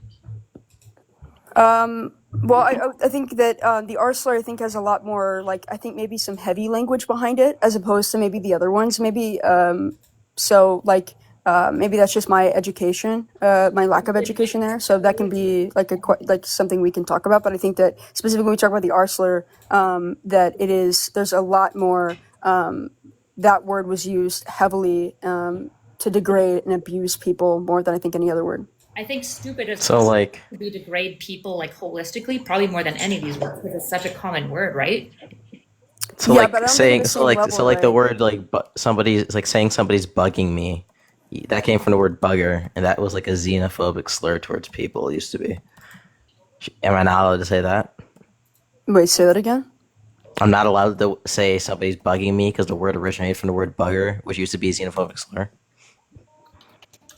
Yeah, I think that there's a lot of languages in which, like, so I mean, if you're asking me, like, so like the majority of our language, like, really does come from like racism, ableism, all of these things, and we're used to just using these languages because we come from a colonized state, right? So I think it's important to like recognize where we come from and then just change the language. I don't think that's a bad thing to like become better human beings and not use ableist, harmful language because that's what we've been doing for a long time. Wait. Language is ableist and harmful because we understand it to be ableist, and then that's where the harm comes from, right? If like for instance, if the word if the word the used to be like a terrible, let's say 200 years ago, used to be a terrible ableist slur towards people, but not everybody just understands it to mean like everybody understands it to be today. That's not ableist because nobody's using ableist context. And it's not harmful because you can't harm somebody when nobody understands a word to be ableist. The harm comes from the people understanding that you are insulting. I think it's important to realize the historical context, but to say that you're harming people by using that word is completely ludicrous. People have to understand that it is ableist in the first place for it to be harmful. No, I think it just depends the person that you're talking to, right? So, like, a lot of people use, like, microaggressions in which they don't know that, like, harm the black community. But that doesn't mean that they aren't harming the black community by using microaggressions. Wait, hold on. Wait, engage with that hypothetical. Hold on, wait. AJ, hold on. AJ, hold on. I'm not going to debate in this. I'm just going to moderate a little bit. AJ, what are your pronouns, real quick? She, her. She, her. So she was... I think she was making the argument about the terms, but you have to understand that all terms have always like changed over time to take on new meaning. So what he's asking is if a term now today means something very different than what it used to, is very similar to like in different languages. If somebody in Spanish says the word black, in English would be like an offensive language word with bad history. But because we know it's in the context of it being said in Spanish, it means something different, and we wouldn't say they're saying something bad just because they say negro. You're doing a No, it's not straw manning. I'm repeating his argument. No, I'm not. I promise. I'm just repeating his argument and just saying that's what he was asking. You're doing a red Hold herring. on. Kyla has something to say. What? Kyla, what? But the R slur has the same exact meaning as it did whenever we used it during to tell these two to tie these two people up to this fucking thermostat. So does or whatever the stupid. fuck you call this thing. Sorry. Yeah, okay. Okay, but you said we were doing a red herring. Kyla, I think you had a response to that. Like, what exactly was the red herring? Yeah, so like a red herring would just be whenever you like change the. But what was the red herring? What is the red herring? Scratch's argument. I would say Scratch's argument is a red herring. A Specifically, red herring. Can I ask you? You're changing what I'm saying. You're changing what I'm saying to a completely different topic, right? So I would say Really? Okay, it's a topic now. Wait. No, I would say more of a straw man than a red herring. Sorry. Okay, wait. Can I wait? Okay, can I ask you? Is it? Don't know. I want to ask a clarifying question. We don't need them. Yeah. If language is ableist, which words are not ableist that we can use? Like, is lame ableist? If I say something's lame. I honestly don't know, so I wouldn't know. That would be something I'd have to look into. But we know it's problematic and ableist to say that something's lame. Wait, say that again. Lame would imply also can be used to describe people who like don't have function of their body, right? So is lame ableist, and should we not say it? Is it a slur? I would have to look into that rather than just take your word in it. I'm specifically talking about the R slur. People use lame when it comes medically? Really? You've never heard of like a lame dog or like a? No, I personally haven't. A horse goes lame. Like what? No, I think you were hinting at something a little bigger though. Can you expand on what you said with our language and us being like a colonized like nation? Yeah, so I think like when we talk about like where we've come from in general, I think that the majority of our language and the way that we speak to each other does need to change and alter because we come from a colonized state in which people came in, raped people. They came in and told people they wanted people to be white and Christian. And so based off of that, every language, right, if you didn't meet this specific binary of what they wanted people to be like, then they called you slurs. So everything comes from like some historical background of being like really like ableist or racist or like xenophobic. Well, can I please? I want to ask a clarifying question because my argument was directly attacked and called like a straw man. So is your claim that any word that merely has historical association or was historically used to be ableist, sexist, racist, that we should not use that? Yeah, I think we should change our language. Okay, so that is the part that needs to be addressed. Okay, let me. I'm going to give you a ridiculous hypothetical, AJ. I want you to respond to this. Let's pretend, right? Just say for sake of argument that the word hand, right, 2 million years ago, right, and pretend the human race is used 2 million years ago, was used as an extremely racist slur towards black people. Now, 1 million years ago, it stopped being used as that, right? Now, would you say, right, that we should stop using the word hand in that society, even though the word is literally not being used whatsoever in a racist way? Brother, please learn how to debate better. That is the dumbest fucking hypothetical I've ever heard. I'm asking you. Can you answer the question? Yeah. Wait, just real quick, AG. That is the problem that they're having with what you're saying. Is that the problem that they're having with what you're saying is the etymology versus. Guys, I'm gonna make a special request. Kyla has to leave soon, so I'm just gonna give Kyla the next like 10-15 minutes to just engage with AG. I just want to say because Kyla has to leave. Go ahead. It's okay, Scratch. We can bookmark this and can come you back. let AG respond to that first? Silencing the black man. That is important. That was the point that needed to be addressed. Tom? Jesus fucking Christ. Yeah, just let Kyla is leaving soon. I really want to. I just want to hear Kyla engage before she has to go. So go ahead, Kyla. Present your argument and fly. Yeah, I'll let you finish. Scratch, ask your last question so that AG and I'll pick it up from there. Do you think that within that hypothetical that we should use the word hand? Can you give me the hypothetical again, Mr. Philbrook? The hypothetical is that 2 million years ago, when human society existed, the word hand was used as a racist slur against black people. But then 1 million years before modern day, the word changed just to refer to literally a hand, as we now know in modern day, and is no longer used in a racist, derogatory way, and nobody really knows, or uses it at all in that way, do you think that we should use the word hand? Are you using it like in a biological sense now? Like we've come at like what can you expand on like so like before when we used it as a derogatory sense and then like now we don't use it as a derogatory sense. Like what were the certain circumstances and history behind it? It was used to refer to black people as a slur, like the N-word. Then I would say no, we shouldn't use that word. Okay. Can I ask one more question? What about saying a slur makes it harmful? Yeah, so I think there's going to be several things, right? So I'm going to say, first of all, it's going to talk about the history, so the impact that this has on a community, right? So we're going to talk about degrading people, talking down to people, the harm in which that causes people, mental distress, physical distress, making these people like systematically oppressed based off of Can I their ask class you a in question? society. Do people have Holy to shit, brother, how understand the many word that questions you're are you gonna ask using? me? Do people have to You're a terrible understand the debater, word bro. that you're Like, you using asked to me a be question in the racist middle for of me it to be answering your degrading question. to them? Like, no, no, Do you no, no, think no. Do this is how you people? debate people? I Genuinely? seriously, I need to ask you. Do people? Does the word that you're using? Do people have to understand that you are being degrading for it to be degrading towards them? Ask that again. Do people have to understand that you are being degrading towards them or their race for it to be degrading towards them? No. Lots of people degrade people 24/7 and have no idea they're doing it. Okay, how would you do that?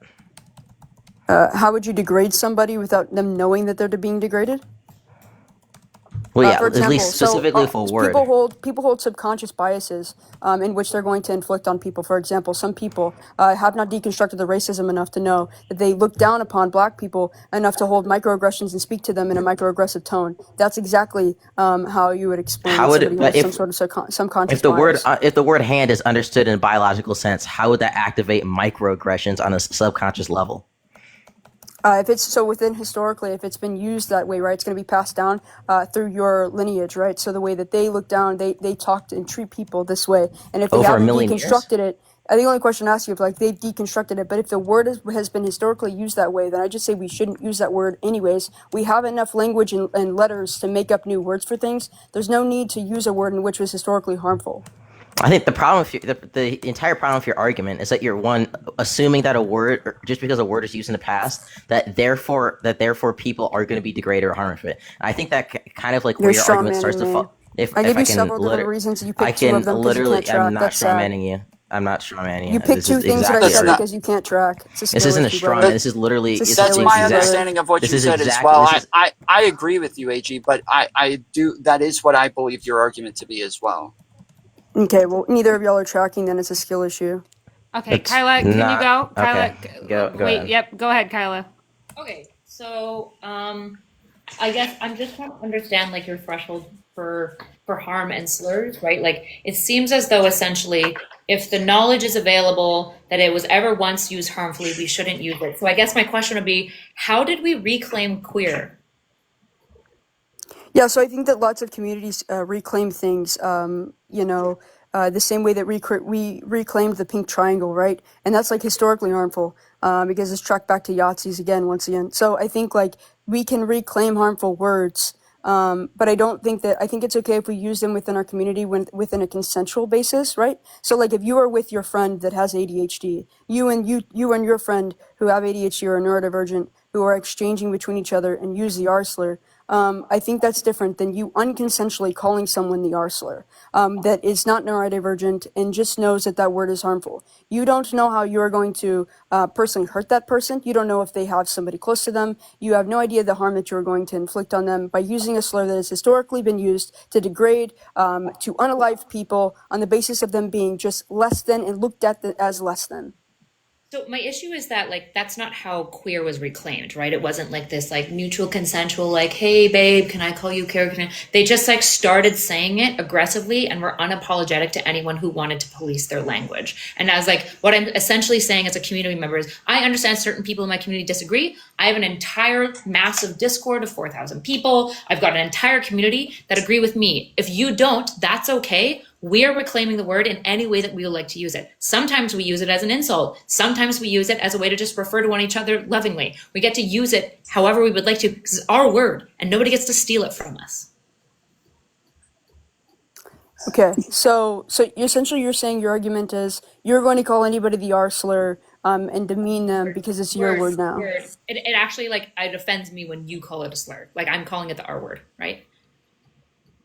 Okay, so you're basically just saying that you get to reclaim it now and then call anybody it, essentially. Well, I'm saying I am reclaiming it. I'm in the process. I have a community that's reclaiming it. If you disagree with me, that's totally okay. You don't need to be a part of our community. But that's what we're doing. That's so interesting to me. I just, as an autistic person, I just, like, I find it so disturbing that you would want to take back, like, such a word that holds so much fucking harm to a different level, right? Stop using harm like that. Wait, harm only comes along if somebody actually knows what the harm is. You can't be, if nobody in a society understands that word to be harmful and you're using it, you can't be harming those people. Right? The reason that slurs like the R slur or slurs like the N word are harmful is because we, the people in those communities and people in general understand you're being derogatory. Scratch. Kyla has to leave. Please let her continue. I know, just so it's just Kyla, go. Scratch. Just let Kyla. Just hold on. Kyla has to leave. Please let Kyla. We're not living in a hypothetical world in which we don't know the R slur is harmful. So I don't even know why you're talking in this Philbro. Even in my hypothetical world, you said say it, even like specifically qualify that. Bro, I'm talking about, like, real life shit, and you're trying to be philosophical. It makes you look disingenuous as shit. Do you think that queer wasn't used in a very real life harmful way, i.e. the entire AIDS epidemic and how... No, I never said that. I never said that it wasn't used in a harmful way. But then when you just said, it's crazy to me that I would try to reclaim a word that's been harmful to our community, I don't understand. That's exactly what the queer movement did. It's totally fine if you're not on board, but I would like to say it. I like the word. And I think it matters. You like to degrade people using the R slur? Yeah, I like it as an insult and as like a brotherly love word. I use it for both. You use the R slur in a brotherly love sense? Our word. Be like, what up, my R word? Just like that? I would absolutely like, oh my goodness, you're such a little R word, and then give somebody like a hug. Like, it's obviously like being used in like a lighthearted way. In the same way that like a queer person might be like, oh my gosh, you're being so queer right now, right? They're using it as like a jokingly derogatory way, but obviously they understand. That word doesn't hold anywhere near as much weight as the R slur does. And you know it. Wait, queer? Yes, it doesn't hold nearly as much like heavy weight as the R slur does. You realize that like the AIDS epidemic basically wiped out an entire generation of trans. I'm a lesbian. Yes, I'm aware of queer history. Used as for queer people. So what are we talking about here? Yes, I'm aware, but it doesn't hold anywhere near the amount of thousands of years that the R word was used. Sorry, not thousands. Oh my gosh. Sorry, not thousands. I'm sorry. Like the 1880s. What are we even? I'm sorry. I just said that I didn't mean thousands. Why would you even begin to say that? And again, nobody seems to have an issue with people who have called me stupid, by the way, which many people have, which is implying the same thing the R word is. It's dehumanizing me based on my intelligence capacity. Are you queer, by the way? What? Are you queer? No. Oh, then why are you talking about that? Because I think their movement was beautiful and incredible, and I love that they've reclaimed a word, and I think what happened to the queer community was horrible. What do you mean, why am I talking about that? Can I only use examples if I'm part of a community? Well, I would say, if you were to just sit up here and talk about, like an experience in which you don't hold to, or like an experience in which like only me and like Mercedes would know because we're the only queer people up here. That's absurd. That's why I'm coming up here talking about the R slur, because I'm autistic. Are you a Jewish person? No, but I don't talk about Jewish experiences. Why did you bring up Schnazis and all of that era? Why did you even bring that up? That's nothing. You're not Jewish. I don't need to be Jewish because Schnazis hurt more than just Jewish people. Really? So you can only talk about a topic if you're... That's not what I said. Don't strawman what I said. You literally said that to me. You no, said... No. I said don't talk about their experiences. I'll re-outline my right? argument. So the difference is an experience. You can't talk about queer people's experiences, Kyla. You said I can't use the queer, like, historical events as evidence to reclaim a word because I'm not queer. But it's like, of course I can. I can use Victorian era arguments to talk about a historicity if it applies to something that I'm talking about now. We can, of course, do this. And every single person saying I'm bad faith, define it. You don't even know what this word means. Wait, what experience did she talk about? I think that's the part Just like that's AG, she's confused just on. like AG doesn't know what a red herring is, which is why she used it incorrectly against Scratch, and probably doesn't quite know what a straw man is either.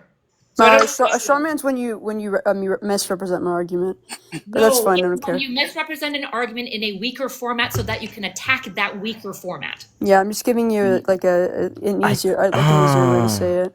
So it's But really wait, what was the what was the You experience? want to do better on these debates. Bye. What was the okay? Yeah, I was gonna ask, what was the experience that you felt like she was speaking on? Yeah, so when she For queer talks about like people. what queer people like that she I guess when she just reflects on like a beautiful experience like the queer people took in no I wouldn't say any person who's queer. I said like some like beautiful movement in which she could talk about. I know what that feels like. Like she wouldn't be able to like to talk about that unless she thinks. But she didn't say she knew what it felt like. She was just saying that she thought the like overall idea of them reclaiming a word for themselves was a beautiful thing, not their experience of it, but just her own point of view on it. Okay. Let me try. Okay, I think this is like a very basic point to understand, and that is it isn't the fact that a slur.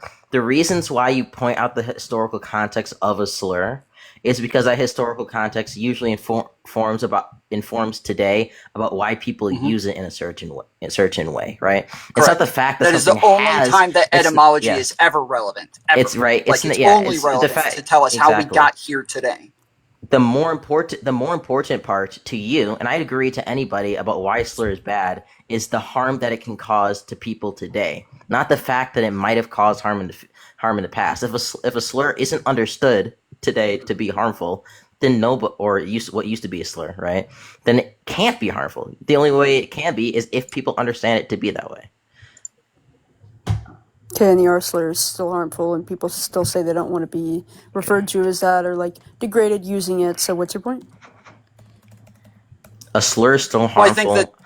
Like I guess if like anybody, that is a different argument. Once again, Scratch, that is a different argument. Scratch. That was a different argument because they're saying like obviously anybody can say I don't want to be referred to as a certain thing, whereas like somebody using a word towards somebody else is different. So like if when Allison says I don't want to be called the R word, that's totally fine. Like she can obviously have a preference on what she does and doesn't want to be called. But if you say Kyla's wrong for calling Mercedes the R word when Mercedes doesn't mind and Kyla doesn't mind, then I think that's more so the question that they're asking is like the overall harm that would come from that. I just think it's hilarious how you guys can acknowledge like the N word, right? And like the historical damage of the N word, right? And so then we move on to like the R slur, and it's like, you know, at this point, why don't any of you say the N word? Now I know Tom Foolery down there does. But I don't know why you don't say it with your full chest on the panel. I do and I don't not. know why Mercedes, You're such you don't a liar. say the N-word with your Stop full chest saying on the this. panel. I do not say the N-word. Stop This has not happened. Me and my black brother Lucas say it all the time. No. I did not. I didn't say that I say it like to people or call people that. I said very specifically that I'll like read the word if it's like written on something, or that I will like quote somebody saying something, and if they said the N-word in it, I will say it in there. But I am not saying it myself. Allow you to say I want to get back on point. Okay, Lucas. Hold on. Yeah, Tom Foolery said he used to when he was growing up. They did that. He doesn't say that he does that still. Yes, when I said that, like black friends or something like that, I was. You're talking about the Discord messages where I'm having a playful debate with somebody. Neither one of us were being serious in that. We were both fucking around with each other. But to get back, like to get back on point and be serious here, what I was doing with my original hypothetical wasn't disingenuous, but it was to the point. The underlying premise of the reason that slurs are bad is because the historical context isn't true. The reasons that slurs are bad is because they're understood to be harmful or to be derogatory towards certain groups, which can then lead to, like as you were saying, like certain people to have like implicit racism, like lead to microaggressions, like. Because of in people's like and do you agree there's still ableism today? Thoughts. Do you agree that there's still ableism today? So wait. So there was no straw man and there was no red herring in my argument. It was perfectly fine. Okay, yeah, I would say that you still straw man my position, but yeah, I wouldn't say you did a red herring. But I would still say that your argumentation, straw man? Your argumentation lining was just. I would say that even your hypothetical was just silly and didn't really really get us anywhere in the conversation. You didn't want to. You really didn't want to engage with it, and you actually changed one of the qualifiers of the hypothetical while you're answering my question. What qualifier did I change? The qualifier that people in that society. Hold on a second. Hold on. I just asked you clarifying questions. I never changed any of your qualifiers. Yes, one of the qualifiers is that people in the society with the hand understood it to only mean hand and didn't understand that to at all be a racial slur in that society, right? And that's why I did it. It was a million years later, and we are answering the question like, oh, why is this harmful? You then went back to, oh, because of the historical context, people are still going to have these meta thoughts of it being a slur, even though I specifically added that in as a qualifier. So that would be like an example of where you didn't say that, so that's probably why I didn't remember it. Because then whenever you can ask Mercedes for the live replay. But whenever you restated the hypothetical, you didn't put that qualifier back in there. That's why. Okay, that might have been my fault. Yeah. So AG, do you think there's like a difference between using it towards somebody with like an actual disability or just like using it normally? I think you shouldn't use it in general. I think that the same way that I think. But he's asking if there's a difference. Do you think there's a difference though? Okay, so you guys are really bad at like asking a question and not letting anybody finish. That was a very good question, and you didn't answer. You weren't answering the question though. He's asking, is there a difference? And you say, I don't think anybody should use it at all. To finish answering, and you'll get the fucking answer, right? But if you don't let me finish, you're not going to get the answer. So stop being impatient and allow someone to finish. Now ask the question again. Okay, do you think there's a difference between somebody using it towards somebody with a disability or just using it normally? Yeah, I would say that there's obviously a difference in somebody using it versus somebody that has a disability. There's going to be a vast, like typically they're already going to probably then use that word like against them, right? So the word is used against them specifically. So it's going to be more harmful towards them than just like somebody who's like neurotypical. So I would say that yes, there's a difference, but I just don't think that anybody should be using the word in general. Unless it's like between two neurodivergent consensual people that are saying that they want to use it between each other because it's a reclaimed word. Okay, I guess like, do you think it would still like be wrong to like use it to, like just as wrong to use it towards somebody without a disability then? Yeah, it just shows that you're ableist. Not just as wrong, but I would say it's less. Not just as wrong. I would say it's more wrong, but it just still shows that you're ableist. I really know how to put on like a scale. I would just say like I think that you're a piece of shit if you use it towards people who are neurodivergent. I think that you are a piece of shit for using it in general because it's an ableist term. Let me give you like a real scenario that I've been in. So I'm on a debate server on Discord, talking to people or like debating somebody, and like people are using the R slurs like insult each other. Everybody in the debate knows that we're not literally saying that person is like mentally regressed, but more is like a general insult to call them dumb, or the point that they're making is dumb, and everybody who's listening also understands it to be what harm is being caused there. Yeah, I just don't think like degrading people, like if you're just like saying that you're ad-homing somebody, or I wouldn't even say it's an ad-hom unless you're like replacing the debate with just saying that they're not smart. I just don't think that if you think that you're on some moral high ground because you're winning a debate, you should probably like check yourself. You've said like 5 times here, you guys are bad at debate. You've said it like 5 fucking times. That is literally the same idea when somebody says that you're a moron or you're stupid. I don't think that I'm morally superior to you because I think you're bad at debating. I just think that you're bad at debating. You said that was slow. But that is the same thing with like calling somebody a moron or calling somebody a dumb, is that you're giving an assessment and a characterization of them and their actions or them and their specific what it to is the they're debate. doing. Yeah, I feel like you're just making a case against insults right now in general, not exactly. I'm talking specifically about the R slur, and you guys want to talk about anything else. Well, I just brought up a common. The only thing I just brought up like the common context in which the R slur is like most readily used, at least on like online political spaces, in which it's not understood to be actually be ableist. And then when I gave that context, the only way you could actually demonstrate harm, instead of making an argument against, this is why this is ableist, this is why this why this is harmful against like disabled people or harmful against people with like mental disabilities, you could only give it's just like bad to insult people in general, which is like a different conversation we were having before. Can you ask the question again? Oh my gosh, yes. if I'm in a TikTok like debate on Discord, or debate someone where both of us are generally like calling each other the R slur to like refer to like how each other's points are dumb, and both me and him understand in that debate, hey, that we're not using it in like in an ableist way, and the people listening also understand that we're not using an ableist way. What harm is being caused there towards like or like how is that ableist, or like what harm is being caused to like this is a really disabled mentally narrow-minded way of looking at things. I think in the way that we use language, the reason that I think that it's harmful is because once it becomes a part of your verbiage, you then start using it elsewhere, right? So like, let's say we talk about somebody that starts using like misogynistic language in their daily, like just between their like daily debate language, and then they start using it outside of that because that's a part of their daily language. You're still using harmful language at the end of the day. That therefore needs to be unpacked. Why are you using the R slur? Why do you feel the need to use a known word that is used for degrading people who were like already oppressed in themselves because of their neurodivergent? So it just goes into the whole depth of the historical context. I think you just What? conflated No, using it you outside of completely that like debate space, Yes. using it inside the debate space. No, and you're saying that very it's bad in narrow. the You're debate using it in a space. very It's not narrow way. narrow-minded. Do you think it's narrow-minded. narrow-minded to give? That's You very think it's narrow-minded. narrow-minded?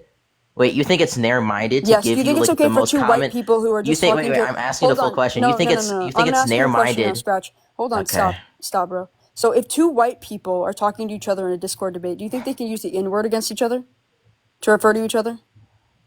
To refer to each other? Yeah, like I to degrade each other. Do you think it's okay if two white people are then saying the N-word to each other?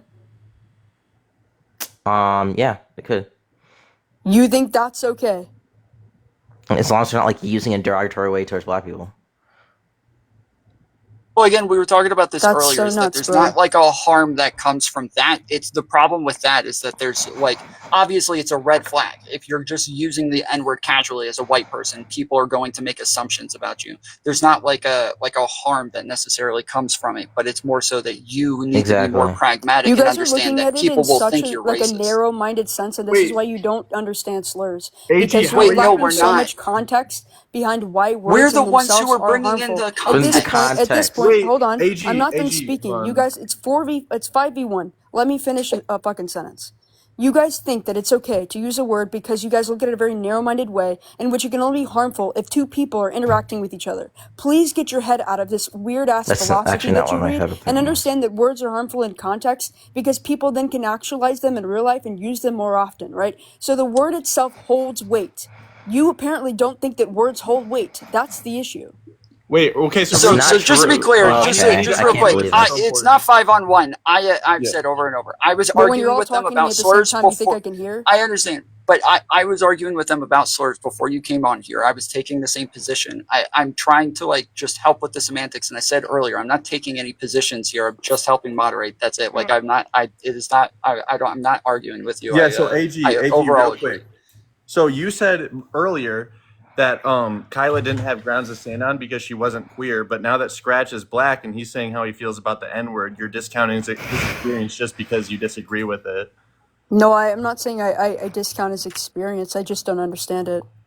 Well, but you're disagreeing with it in like in That's your not world where you that's not his criticize experience. Kyla, That's like like his it should personal be opinion for up one. to Scratch to like determine That's that. not Right? experience, Lucas. I hate to break it to you, buddy. That's Right. not experience. That's his opinion. So he doesn't hold weight to the word But the you N-word said Do you that, enough think but you that? to used say. experience for Do you Kyla think too that? Do because you you think said that? Kyla Do you wasn't think? queer. So Do you think that your opinion as a white person on like how the N word should be used should be taking over the opinion of a black person on how the N No, word should be definitely used? not. I would say that it would be Okay, more. that's right. And I would say that same with your opinion, right? But But I'm also I'm talking like person to yeah, person, right? So I was just seeing if you were going to be logically consistent, something that holds to you and something that holds to me. The R slur holds to me, the N word holds to you, right? So that's why I asked you that very specific question. And because that word holds weight, and I wanted to see if you were going to have some intuitive response. And the fact that you didn't have an intuitive response, other than saying that the word didn't hold weight because it was between two white people and they weren't doing any harm in that instant moment, is actually like nuts to me. And I'll just demonstrate it this way. I that's think that logically words hold consistent though, weight which is what I would like regardless to of the be. conversation because in a historical context, those words hold weight. Therefore, Yeah. if you use them in that context, you're more likely to use them again and again after that because words become a part of your language and then your everyday language and then you use them against people. Yeah, I think there's like two things. I think it's like Casey, multiple I things have we one said there. If question you're for not you on wait, this wait, topic. the If we're gonna talk about problem is she says fallacies. you're going to use them against people. She's saying you're going to use them against people in a racist way. But if you're not using them a word or slur against person in a context, and you're like actively Can adding you that use the vocabulary N word in a and not in a non-racist way, slur way? Can you use the N word and not in a slur way? yeah, technically, yes. You can use the Yes. N word and Yeah, Can I yes. can I What- ask like- you a like, question what about up, the like, N what up word? my N-word? Why don't you Mantis, I wanna stop? talk Why to don't you. you stop Yes, what up black my N-word? people? Why don't you stop? Why don't you stop black people from saying the N word? Why don't you stop black people from ever using the N word if you think that normalizing it? Like, should it be taken out of every single rap song, and should every single black person who uses the N word stop because it normalizes it everywhere else? That's Literally. not for me to decide. That's for And black my people point, to decide. and my point was actually word to contextualizing it, reclaim, and you right? like, yeah, I think That's why I'm you saying literally it's took it out. for black Fucking people. Hey, we're gonna go one by one, okay, guys? Okay. Yeah. Well, so what? Ag, finish what you were saying to Mantis, please. Yeah, so like I'm not going to speak for black people. I was asking his intuitive like opinion, right? Same with my intuitive opinion about the R slur. So I just think that's like I can have my opinion about your response, right? But that doesn't mean that you're wrong. That's your own experience. I want to tell you your experience or your opinion is wrong. But I just don't find it intuitive. And I don't think you do either. I think that's why you hesitated to answer the question, because your intuitive Well, answer was to say no, but then you Yeah, realized I you'd be don't- logically inconsistent. That's why I think you're bad faith. I don't wait. It's bad faith to pick the logical answer over the intuitive answer. Yeah, so I hate to break it to you, buddy. What? If your intuitive answer, You're literally your telling. Wait, intuitive you're literally answer- telling hold me on, to logic- go logic with and my morals- feelings logic and over the morals- logical hold on. answer that's consistent with my world frame. Okay, Wh- yeah, what? so you're conflating something. So like morals, your own moral backbone, and your intuitions should hold weight over you wanting to be logically consistent. Well, I have my moral backbone is also logically consistent, right? So like some people have like moral axioms that might not be like super intuitive, right? That's why I'm based in Cannibalist Build. Based in what? Cannibalist Build. What the fuck is that? What do you think it means? He's saying that that's why he's not a vegan. I think he's saying that his morals are coming from a logical thought process. That's yes, one way of putting it. I take I take logical consistency above everything. Right? I'm not gonna like go off of like my emotions. That's where people get stuck in traps where where you're like, okay, so you think bestiality is bad? It's like, yeah, it harms animals. Okay, why do you think? Okay, do you think eating meat is good? Yes, but Scratch, you do you have to harm understand that animals all to eat meat. philosophy came from emotions? Just because something comes from emotions doesn't mean we should rely on them. No. So like that's what philosophy is. It's intuitive. Like they all come from like when you read philosophy. This is why I know you're a bad Phil bro, because philosophy is one. It's about wisdom and knowledge, and it's also and wisdom comes from Can you like, define knowledge? like EQ, and not only that, but when we Can you talk define about knowledge for me? define knowledge, Scratch the defining Yeah. knowledge isn't necessary. They're saying I know. that I'm like just, even when if the you want to word do the Phil Scratch, bro just shit, I hold can on. do that all day. just the word harm, even the word harm is intuitive to some extent. You can't just say like what's harmful for a human isn't the same thing that's going to be harmful for a tiger. And so harm is intuitive or even like subjective to some extent, but we assume all humans have somewhat of a shared experience to where we all share something that we would consider to be harm, Mhm. like some sort of psychological harm. Psychological harm to us isn't the same as it is to other animals. And so they're saying that like a lot of these things are intuitive. They're feelings. Yeah, like, if you're talking about like your moral axioms, I'd agree. That's like where morality comes from.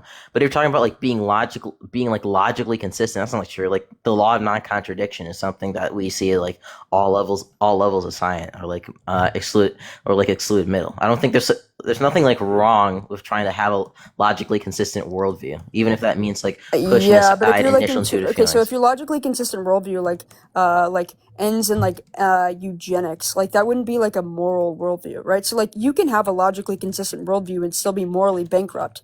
That's why I'm saying that philosophy was based off of emotions and thought experiments and based off of your intuitions. Yeah. So that's why I'm saying that like your questions lack actual No. intuition, because you actually when You're I asked you changing that your question, argument. you took a good 5 seconds to think about it, because your intuition told you one thing, and then you wanted to be logically consistent over your intuition, and that's why I know Yeah, so that you're not actually good faith.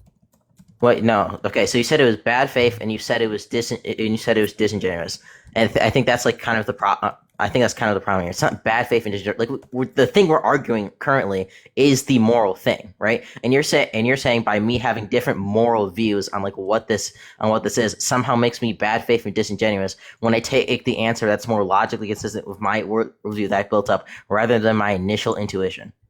I think that you That's should probably the always more go with your disingenuous. intuition, because then you can work on your moral framework, AG, right? AG, So I like, feel let's like say you that's so think, problematic. Like if somebody comes up and insults you and your intuitive response is to punch them, but you take 5 seconds to think about it and then you don't punch them, is that bad faith and disingenuous to not punch them? Lucas, Because that's your a straw intuition man, was and that's a violence? fucking terrible argument. Oh my gosh. Yeah, that's not a great argument. They're saying that like a lot of your intuitions are going to be your axioms. That doesn't mean that all intuitions are correct though, because a lot of like humans are intuitively tribal, right? But we do through liberal societies try to weed out a lot of tribalism, and so even if we have like negative associations to other people only because they're different from us, that is something that we would consider to be somewhat intuitive, but we try to like override a lot of our human instincts, even like violence and crap like that. We are that's what I'm intuitively saying. Yeah, but violent Tom, isn't and it? inherently violent. But they're saying that they're Oh my god, I'm so sorry. Guys. yes, I they're don't know. talking. Well, hold on.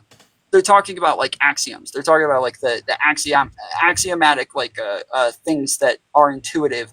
You end up having moral consistency come from there. I think Okay. that's Yeah, what so Yeah, Tom my, is but my saying. point is was, it? Yeah, but hold on, let me just we make a address what moral Tom said, system. because that's what I agree with Tom. My point is, your intuitions should make you question your worldview. So if you ask that question, you become not logically consistent anymore. Therefore, like, and your ego is in the way of like in your mind you want to win the debate, so you want to be logically consistent over an intuitive answer. You're bad faith, because your intuition should No. override. Your intuition should override. So in that specific question that I asked you, you No, it should overwent your not. intuition to be logically consistent. That's bad faith. Your Should your intuitions tell you your intuition Oh actual my worldview. gosh. should your Bro, let intuition me override in finish. all Hold on, let circumstances? them Let me finish. fucking Let finish. them finish their sentence. Yeah. So your intuition should make your worldview, not logically consistent. Logically consistent. Consistency shouldn't make your worldview. That's fucking like stupid. That's not how philosophy That's has ever worked so ever. dumb. This is what you're basically saying. Okay, we all make our worldviews, right? Off of intuitions. That is true, right? And what we do is you say, okay, here's what I want. Like, here's generally what I want. Like, I want to like maximize well-being in society as utilitarian, and that best gets or settles my intuitions. Now, the problem is no moral system can satisfy every single intuition somebody has and still be logically consistent, right? And so it's really disingenuous for you to say in the middle of the debate, hey, I know you have this entire built-up moral framework that for the most part satisfies all your intuitions, but here's a single intuition and a tiny thing that might go against your broader framework. Rework the entire framework to incorporate that thing in a single debate right then. No, I'm going to go after the pre-established moral framework. What's the point of having a pre-established moral framework if not to go off to so I can make decisions on what is right or wrong in that moment? That's the point of it. You just agreed with me that you did go against your intuition. My point was that Oh my gosh. So hold on a second. So you can have an established like moral framework, like of like you said, a utilitarianism that doesn't go against what I just said or with the question that I asked you. You don't have to go against that. Utilitarianism is specifically around whether or not something holds utility, and whether or Love not you, like the Lucas. consequences of something. Whether or not the consequences of something, right? And That's so act utilitarianism, the but yeah. consequences of using the N-word, right, are broader than just using them in that one sense that I gave you. That's why you knew that your intuition was saying, yeah, that's No. harmful in the moment, right? Because I don't In want the two one white sen- people no, that's saying not the true. N-word. It was just emotionally icky when I actually thought about what's the actual material impacts if two white people are just saying the N-word in private and are not actually using it in a racial derogatory way, as it actually doesn't cause any material harm that I would actually care about under a utilitarian worldview.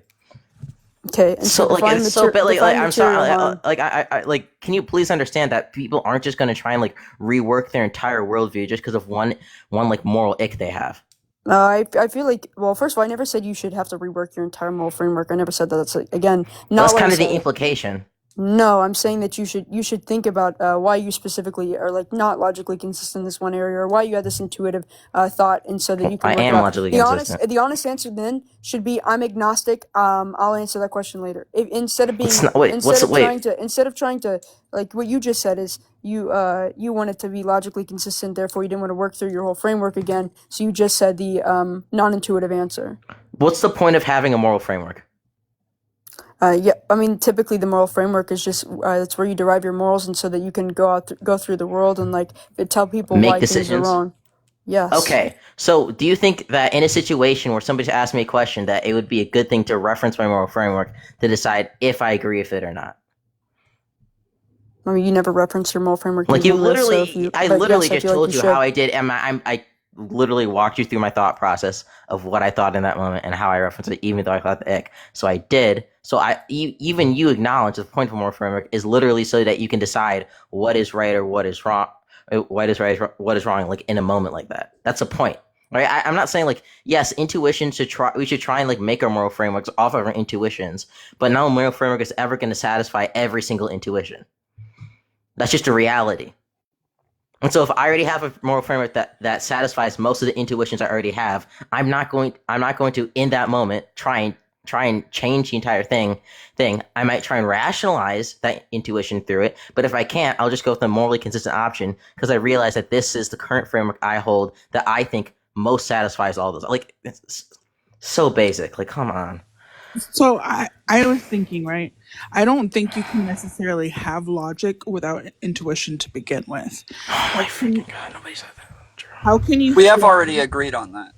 Yeah, Okay. I think you have to remember Scratch said he has his moral framework that agrees with most of his intuitions. If there's one that doesn't necessarily agree with the framework, he's not going to change his entire framework just And to I agree never with said that, so I don't know why you guys keep bringing this up. No, that's I what never said that. That's what Scratch said. That's what That's what I Scratch said. said. I know that it's you're not yeah. addressing what I said. I Wait, said it but was Wait, no, against he's your addressing what intuitions, Nicole and you said. said the unintuitive answer instead of just saying you were Oh my agnostic. gosh. Therefore, you were disingenuous because in the moment you should have said, "I don't know. I'm agnostic on What? it," and then move on rather than saying the I do know disingenuous off my answer, own framework. which is the Like unintuitive using- answer because that wasn't using what you Lucas's- actually felt. Just because you felt icky, right, doesn't mean that you don't have a logical reason for why you felt icky. You should have figured that one out later, but first you should have said, I figured it agnostic on out in the moment when I had the 5 seconds to think. What do you think I took that doing, right? And the reason I said, like, if there's no material harm that I can actually derive, like, if this thing isn't like a detriment to people's overall general well-being, which is what I value as a real utilitarian, that means I would literally either have to add an entire new axiom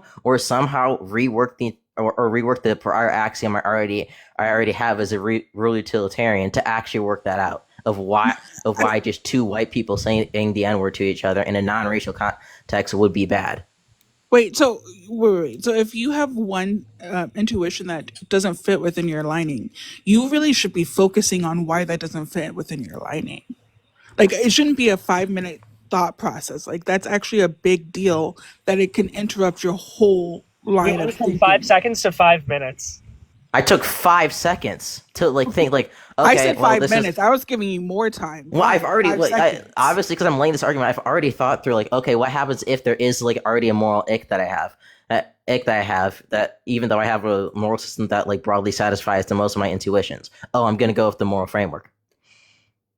Like if somebody if there was like a giant moral ick, if there's like some like gaping hole in my moral system that I just hated, yeah, that would like have me back to the drawing board. But something as like small as that, no, absolutely not. Small as what? The slurs? Yes. I don't know why that's considered small, to be quite Two honest. white people saying the N-word to each other in a non-racial context is small. That's tiny. What is a big thing then?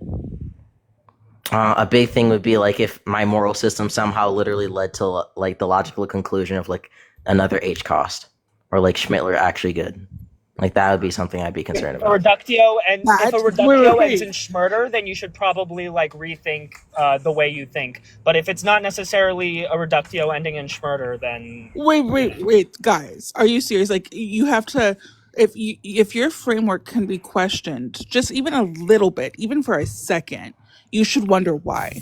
It doesn't have to lead to murder. No, but you can never have it logically. Wait, We were don't- literally Wait, the setting, problem you were is setting the yourself problem up for is failure. we haven't even. Please don't Well, wait. interrupt The me. problem is that we haven't even brought up a thing that like ought to be questioned. So you have to let her like actually lay out like what ought to be questioned in this scenario. And in the stories. Yes, Nicole is saying like if we're jumping to the conclusion that he didn't take enough time to actually think about what it is that would be consistent within his framework, we're just assuming that we don't actually know that he could have actually come to the correct conclusion within his framework. So we would have to actually like work our way there to know whether or not he actually did that, right? Yeah, so my point would be I am very confident, right, in my framework, which it seems like Scratch very much is. And if somebody can say one thing, one scenario could cause him to question it that quickly, that would concern me, just period. It should be a 5-second thought process for me. I would want to know why it was questioned, how it was questioned, would it happen again? Could I change the scenario, and if it was a different color person, if it was a white person but maybe an Asian person, like I would want to actually study more about that scenario and why it was that way. But you're acting. I wasn't questioning my framework or worldview. I was more questioning the logical consistency of like what my answer would be, and I was using the framework to come to the logically correct conclusion. Like there's a difference between using it to come to a conclusion and then questioning the entire worldview. I wasn't like, oh wow, now I'm questioning if I should even be utilitarian. I was just like, oh okay, this is like a moral ick. What's the correct solution here? Okay, yeah, it should generally be a pretty. Let me refer back to the pre-established framework I already have. I never said you should that. question being utilitarian. I'm saying if you have a moral That's what ick she about said. something, take time. Oh my Nicole gosh. never said that. I didn't say that either. Both of me and Nicole's position. Nicole's just questioning if you have a moral ick, you should take time to deal with it. Nicole's literally parroting what I'm saying. No, yeah, but the problem is that that's if you have not a what moral she framework, said. it should be fairly simple to plug and play just about anything using the same process every time. And so from my understanding, you guys are saying that because of how long he took to do it and the fact that he hadn't considered it yet, you believe that he ought to have taken more time to actually consider it. But my thing is that even if he didn't take enough time from what you think, it doesn't mean that he still came to the wrong conclusion. And now we're fighting over how much time he took because there's a possibility he could come to the wrong conclusion. I'm saying he's being disingenuous is what I'm saying. It's not right, but I'm saying that he could have come to the correct conclusion. I'm saying, wait, this is hold on, literally, this is the point. No, hold on, this is the whole thing. This is the whole thing. Yes, is that the issue is that we're just still assuming that he's being disingenuous he could have. I'm saying he could have come to the conclusion fast enough in that. No. The fact that there still could have been a knot is the problem.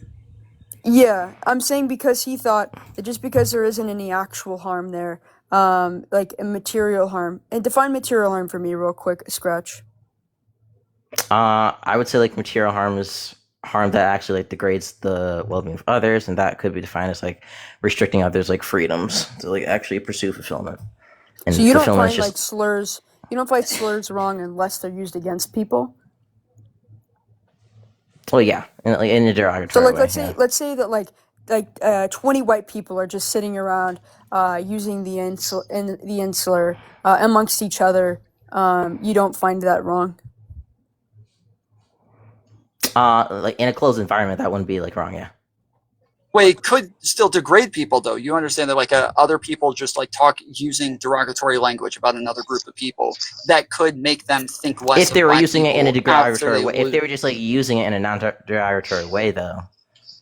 But like, right, but I'm saying that the problem is that I'm saying that in this closed environment, just because they're using the word with one another doesn't mean that they aren't using language that in each other's heads is going to dehumanize Black people over time and make them actually think less of them. And so even though they're in a closed environment when they're using it, when they leave that environment, those effects can still play out. Okay. Well, I was assuming that they weren't using a derogatory way, and when they used it, they weren't thinking of it. But if that's true, then yeah, that could then like actually lead to material harm. In which case, I would say it's wrong.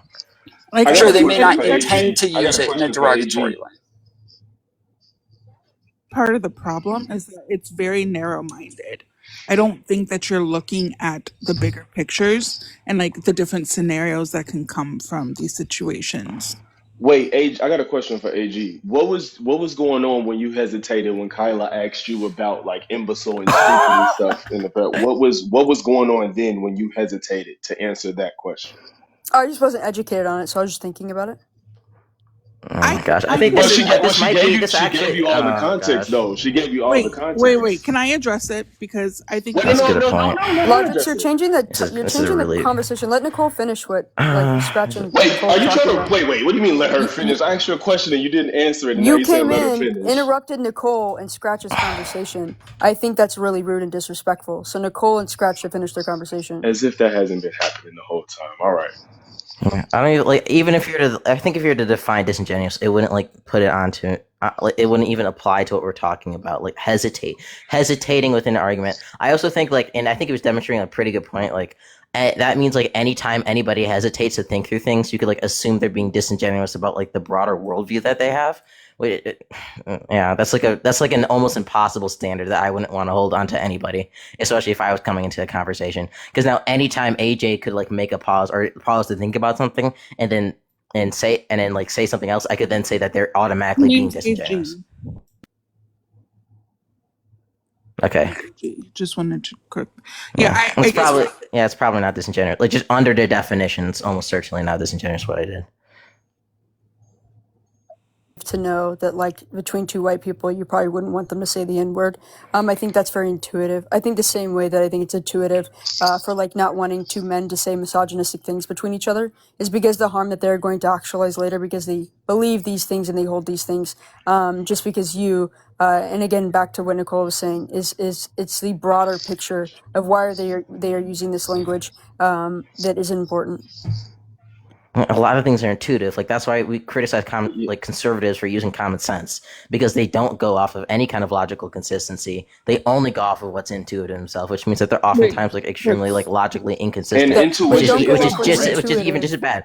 Like ultimately, this is the criticism of you guys are making of me is saying I'm mad. I don't like the fact that Scratch used an existing moral framework to come to a conclusion when he had an initial moral ick about something.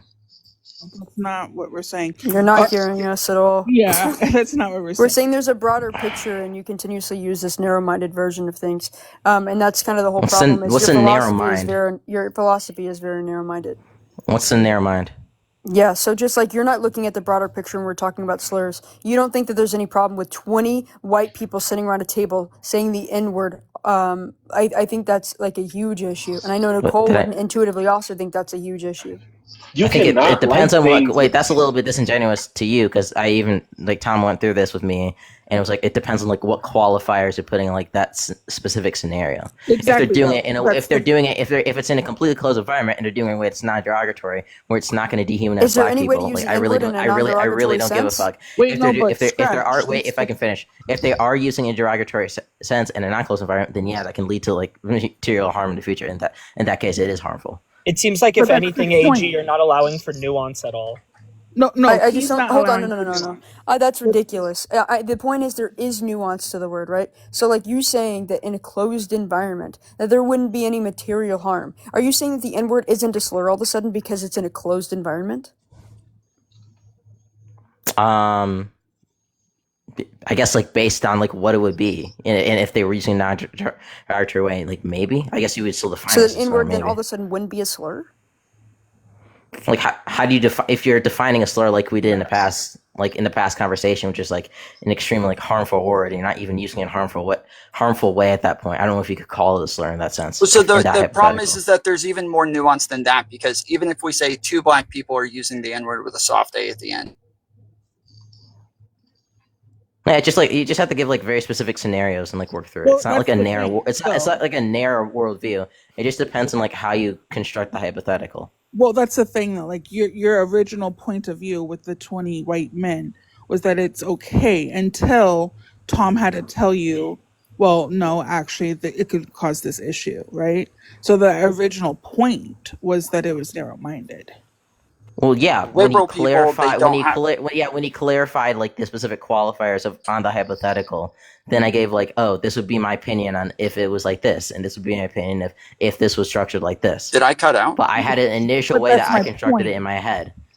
Exactly. I'm that's sorry, my I point. cut out. I was trying to finish the Well, hypothetical. that's not a narrow. Can you That's hold not a on? narrow-minded Let me give you worldview. the That's just me hypothetical. misunderstanding a point in a conversation. Those are two Let me completely different things. You're trying to like love. let me give you the hypothetical because I'm trying to give you like the context or the nuances that we're talking about it. So like we have two liberal people in a room and they're both using the N-word with each other the way that two black people normally would. And in this scenario, we're now we assume that they're not like racist. There's no intent behind it.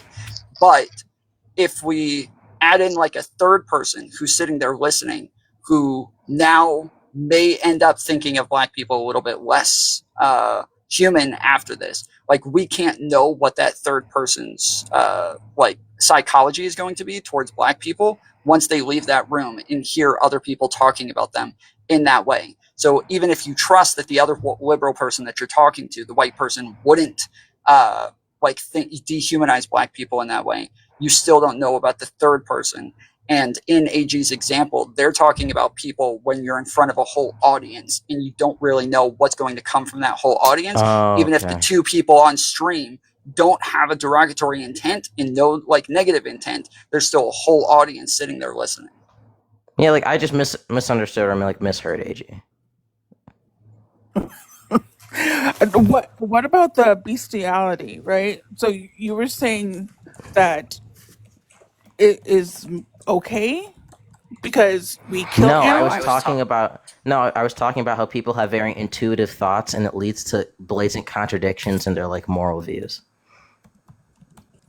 Like at one point, somebody will say that bestiality is bad because it harms animals, and at another point, somebody say it's okay to eat meat, even though eating meat necessarily requires the harm of animals. And I was giving the reason why we have moral frameworks, and we don't just rely on like our intuitive thoughts. And you're making that sound like it's a contradiction.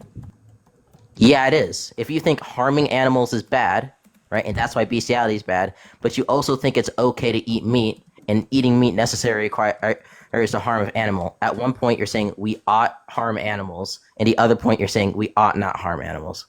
Veganism.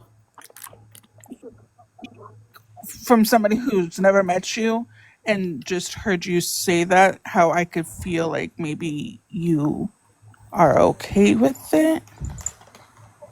I guess if you completely take what I said out of context, yeah, and you're just like listen, and you're not actually listening to what I was saying, yeah. I have listened to this whole thing and I'm still really confused. So just because Wait, I was using it as an example for why we don't just go off of our intuitive thoughts. And I was just giving a very common example of people who don't have a pre-established moral framework, and a very common like logical contradiction that a lot of people have. I don't think that's like I wasn't endorsing it. But also what Nicole is saying is a pragmatic outcome as well, as people thinking that you endorse it is a very different thing than like a moral outcome and a harm. Wait, what is that? Why do people keep putting an egg in the wait? Oh my fucking god. You fucks. Because I'm bald. Okay. Oh, base. So that being said, I think we've come to a conclusion that we all agree with. Thank God. That was so fucking... that was such a slop I just fucking want debate. Mercedes. My That was God. a slop Like fest. I don't. Yes, that was. That was so useless. I said at the very beginning, I wanted Mercedes and Kyla to talk about this, and Scratch, of course, had to say something. I mean, I don't say the N slur and I don't say the R slur, but like.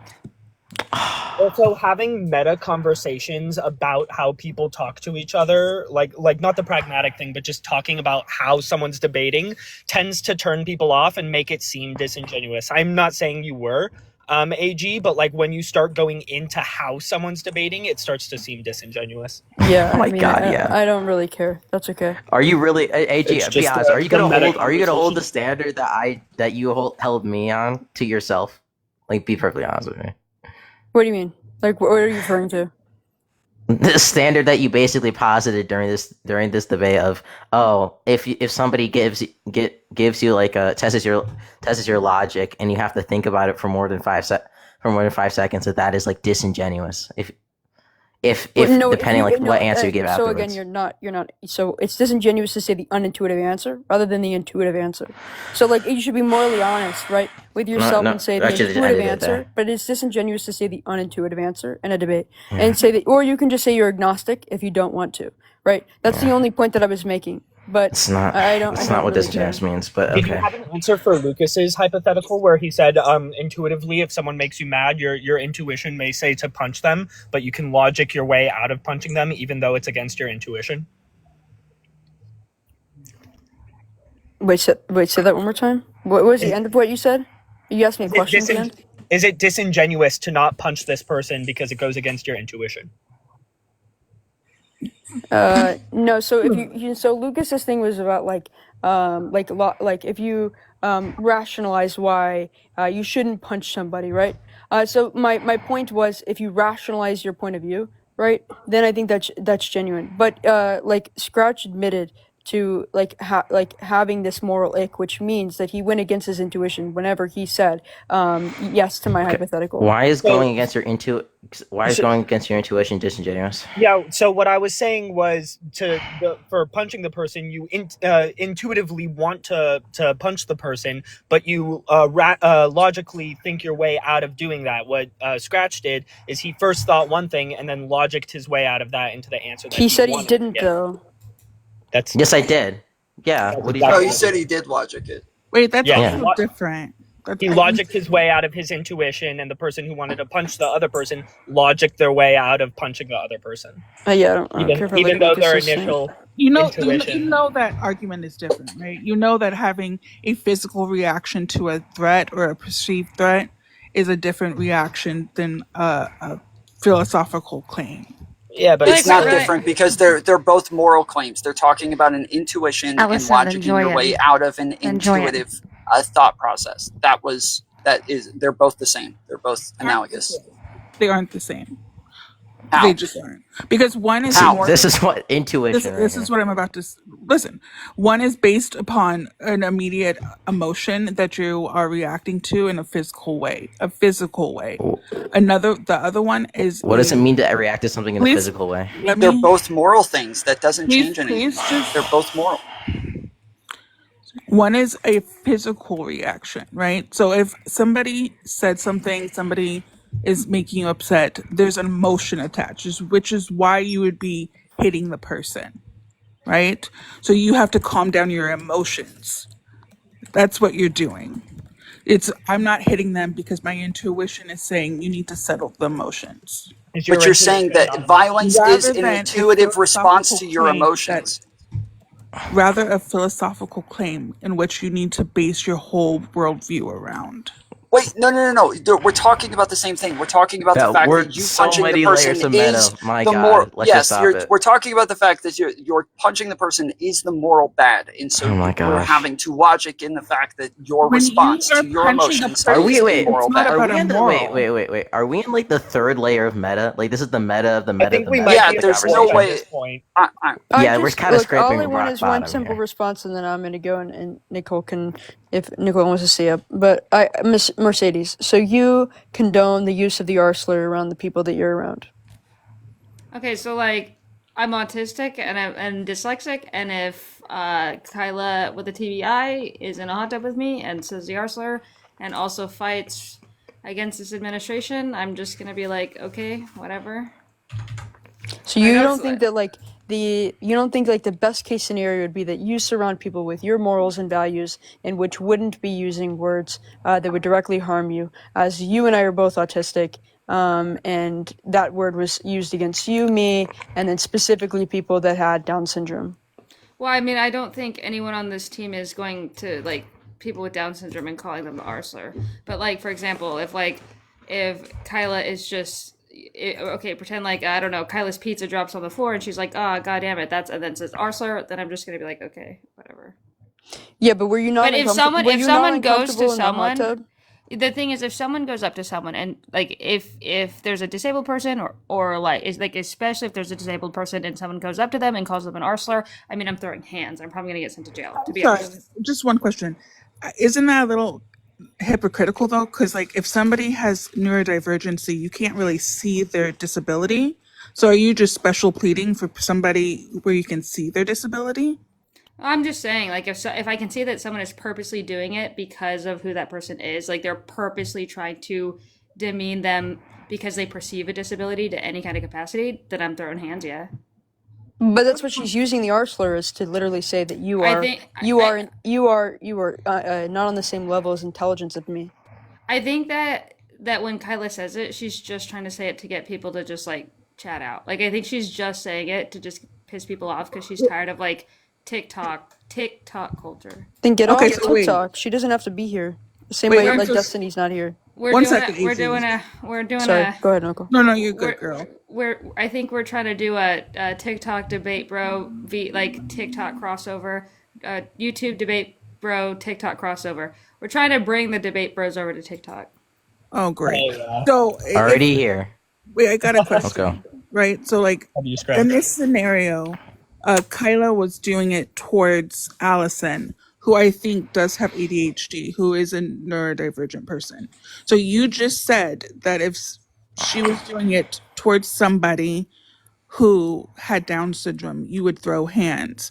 But when she does it to somebody who's neurodivergent still, like it's okay. Because of their neurodivergency. If she's doing it to someone because of their neurodivergency and she's wanting to put them down for that neurodivergency, I'd have a problem with it. Kyla's never done that. Wait. Like, that doesn't make sense either. Because if she is trying to insult somebody by using a term. Yeah, I don't think anyone should be trying to insult neurodivergency. You shouldn't try to insult someone based off of like their neurodivergency. I don't agree with that. But that's not what she did. How? That's exactly what she did. She literally just said it in the hot tub specifically to like piss off the chat. No, you're saying is she would have to be doing it because she has an issue with paying attention. No. That's what. When you watch Mercedes the clip, it is implied that Kyla thinks that Allison is like less intelligent than Kyla, right? Hold on. The pre-context was like, okay, so Kyla was being really nice and talking really sweetly and just being fine the whole time. And then Alice said something along the lines of like, don't be condescending, even though Kyla wasn't. And then Kyla asked, well, would you want me to be like mean? And then, mean and derogatory. And then Allison said yes. So then she said, arsler. So she was not calling Allison the arsler. She was just saying it to purposely be derogatory and mean. Also, I think Allison wants up. She's posted in chat. Allison never lets me come up on her panel, so I'm just meeting her with the same energy. Wait, I have a question for your moral framework, AG. Do you think it's worse to call or to say a slur in like a non-derogatory way, or worse to like call someone something? I don't think there's a way to use a slur in a non-derogatory way. That's the way a slur works. Y'all are using slurs as if they just lose all weight and meaning behind the word, and I think that's absolutely asinine. The reason that words are slurs is because they hold weight and they are a derogatory. So then we shouldn't be allowing black people to say it to each other, the N-word. We shouldn't allow those are reclamations. I'll let Nicole speak on that. That's a reclamation of a word that I can't use. Right, so they're using it in a non-derogatory way. I'm not going to speak on that because you guys understand it. You know what we're talking about. That's the point. So black people using it in a non-derogatory way, or someone calling someone something that's not a slur in a derogatory way, is saying the slur, even though it's non-derogatory, worse than being derogatory towards someone but not saying a slur? Bro, I'll be real. I have no idea what the fuck you just said. Okay, but honestly, y'all just want to say the N-word so bad. Like, that's really what it is. They're not I don't say the N-word, but they're not arguing for saying the N-word. Noah, why are you trying to like be Jewish and infiltrate us with make us say all the slurs? Okay. Yeah, it's because I'm part of the Mossad. Okay, so let's say someone calls me a German word for a circle, right? Or actually, let me change it around. I don't want to say the Jew slur on here. I'm Jewish, by the way, for anyone who's mad at me for kick. Yeah, close enough. Okay. So if a black person calls another black person the N word in a non-derogatory way, they would still be saying a slur in a non-derogatory way. But if someone came up to me and said, "Oh, you're a circle," the word "circle" is not derogatory, but they're using it in a derogatory way. Which would be worse? Which would be worse? Yes. I think that's up for you to decide. Why would I tell I'm asking your opinion. Why would I tell you how you should accept the slur? You know what, Nicole? I'm pretty Because sure we're you talking know about the answer moral to this question consistency. already. Honestly, I'm like, pretty sure. We don't need to explain to you which option is worse. Okay, Assume you it's should already directed know at this. you. And honestly, you guys just don't want to like that. That's what y'all sound like. By the way, there's literally your answer 5 seconds ago. Yeah. So if someone called you, I don't know, just a random word in a derogatory way, would that be worse than a black person saying the N word in a non-derogatory way? Like, honestly, like, I feel like this is just like a side conversation because we were just talking to Mercedes, right? And like, now we're talking about the N word, and like, I was just trying to talk to Mercedes. Yeah, you real can quick. talk to me. What's up? Oh my gosh. Go ahead. Yeah. That's Anyway. that's disingenuous right there. If How y'all is wanna that see What was your disingenuous question? is. Nicole, just ask me the question. It's okay. Yeah, I'm sorry. Yeah, so I was just trying to figure out, right? Like, how do you feel about slurs personally? Like, do you use them? I don't say the N word. It's never been in my vocabulary, whether it be like hard R, fuck no, but soft A, also no. And I think a lot of that is just because it's like, I mean, I have my beliefs on it. And then also I just like colloquially, like I say like, what's up, man? Or bro. You know what I mean? I don't just call people that. Maybe it's because I'm like was raised on a farm. I don't know. We just don't do that. But like the R slur. Okay, so like pretend there's been times where like maybe I'm not directing it at people, but there have been times where maybe the oven will break and I'm like, oh shit, that's, and then oh shit, then that's like arser. But I don't, it's not something that I necessarily just like be calling. Like I would never go up to a person and just like random just be like, yo, you're arser. I don't know, like that's just not. I just don't call people names in general. I don't know. But like, you see my point with like, just because you can't see physically if they're mentally or physically disabled. I mean, I would never be put in that position because I'm not just going around calling people arser. Like, I don't just go around and do that. People that do use the word, like Scratch said, like he uses the word during just regular debates. It's like he's not going to know. Like within the debate circles, even on TikTok, people use autistic as an insult. Like, are you autistic? So like that kind of shit. Oh, are you asking? You weren't asking. Sorry. No. I'm making a statement, and then I'll probably just wrap it up to a question. But like, it is very common that in the same circles that they use the R slur, they also use autistic as an insult or some other derogatory words in order to like, like tear down someone's intelligence in a conversation. And so I just like, are you okay with being surrounded around that? Like, does that align with your morals and values? I think there's a bigger picture of like wanting to like help the world, but like the point is to help people specifically that align and then have those people that are around you that align with your morals and values. You get more done that way rather than having people that like say the R slur around you. They could possibly hurt the people that you are then going to be talking to. I'd argue so. Like for like the position that I take is simply that the people that I surround myself with is because these are the type of people that while I was a conservative, I definitely would have listened to. Like for example, Destiny is someone who slurs. He says the R slur all the time. Yeah, I disagree with that. And the only reason I switched from MAGA over to this side was because Destiny was the only person who was the cool liberal amongst the conservatives. So everyone knew who he was. So I decided to listen to his channel simply because he takes an approach that's like edgelord master and that like appeals to conservatives. And as I'm listening to this debate, he's, dropping down a bunch of facts and I'm like, holy shit. As a result, I like research these facts. They're things I've never heard. And then I go down a rabbit hole of continually listening to him, and then I switch over here. So I take the position of the reason why I don't just like ostracize these people or tell them no, you don't help in this movement is simply because I've watched it help. So like people with their edgelord takes and stuff, it does appeal to conservatives because conservatives are, they take the anti-policing language stance. So they hear people. So when Kyla called it code switching, when she says code switching, I think she means it as in just literally trying to appeal to these people who speak like this so that they'll listen to what we'll say. Switching, that's not. Hold on. I mean, let's not get hung up on that word. But like, do you get what I'm saying, AJ? That's just or AG? Yes, I get what you're saying. I just think it's hilarious. She's using code switching. That's for black people. Okay, but let's not. Wait. Do you get what I'm saying? I'm black people okay. code switch? Hold on. Oh my What I'm God. saying is like she's appealing. Side conversation. Yeah, she's appealing to people who Yes. use that word in particular Yes. in order to get them to Yes, listen to her.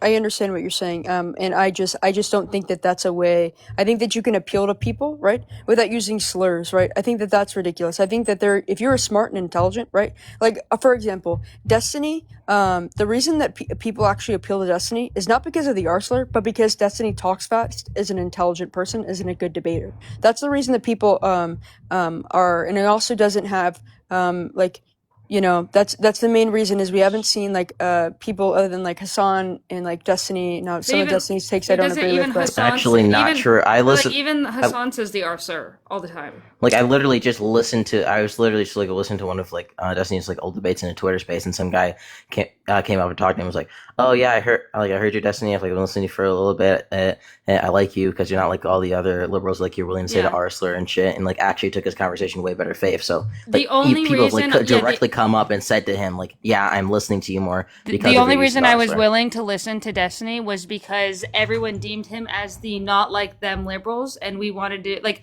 I did not want to get into a position in which I joined the left, and then all of a sudden I stub my toe and I say, "Oh shit, that's gay," and then all of a sudden I'm being like lambasted on the internet, and that is just what I see the left to be. That's what most conservatives see the left to be. So when we would hear Destiny, it's not just his debate. His debate is fine. I hear a lot of people on the left debate, but it's his debate along with the attachment of you can say what the fuck you want and you can just be as edgy as you want and it just doesn't matter as long I just don't think slurs are edgy. I think. Hold on. Sorry, just, Thank you, NordVPN. NordVPN. Fuck. That was hilarious. I'm So sorry. good, I meant it. My bad. I can't believe NordVPN responded and they're like, we swear we're not attached to this and we're pursuing legal avenues. That was hilarious. Okay, but sorry guys. AG, continue.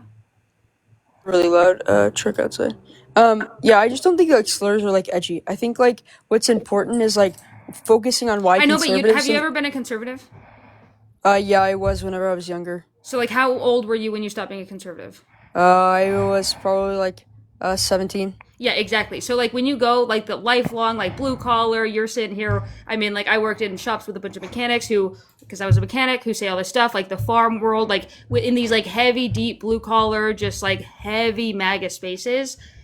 No, like these people care about optics. When I say optics, I'm not talking about like good optics. I'm talking about they like things that are edgy. They like things that are problematic. The things that appeal to these people are like counterculture behaviors. And that's the reason why I think that it's like he appeals to people specifically. Well, can I just ask you a question? Yeah, sure. What do you think is better for society? What ought to be? Do you think what ought to be is that we question and make people better people rather than appealing to people's biases and bigotry? So do you think like we should live in a society in which we push people to be better? So we question why they want to use slurs, why these slurs are harmful, and so that we can live in a better society, right? So we've demonized certain words, right? So that people don't use derogatory terms towards people. And I'm thankful for that, but people still use them, unfortunately, because people are racist and people are misogynistic and people are ableist. But if we push people as to why do you like to say slurs? Why does this appeal to you? And make them question why they think that or like it in the first place, then they can maybe deconstruct why that in the first place, right? It typically comes from their household.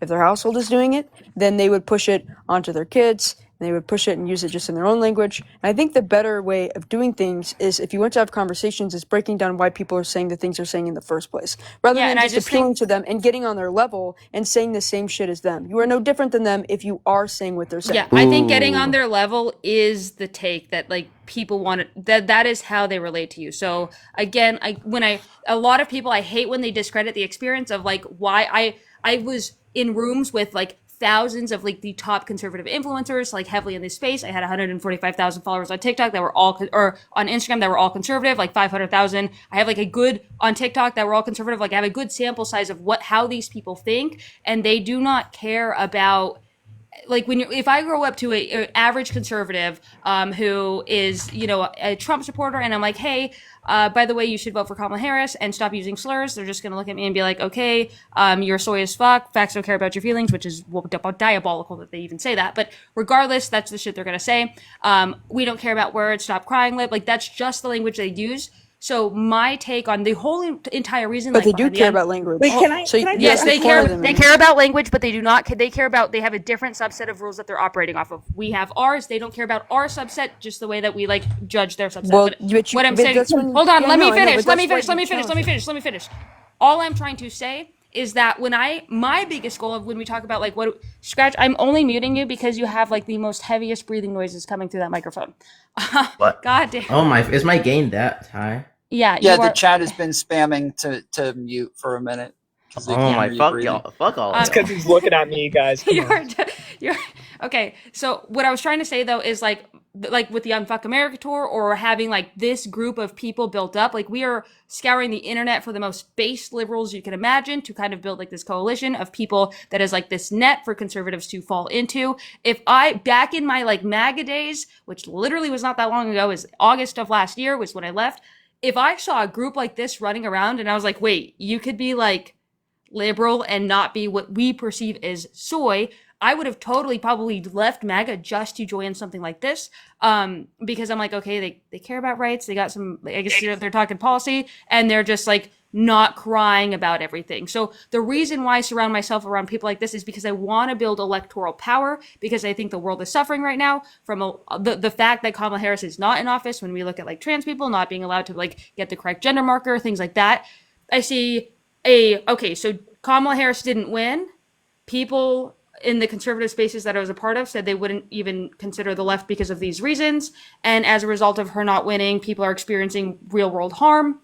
How do I fix that? So my solution is to get conservatives to vote over here. Can I just ask something, right?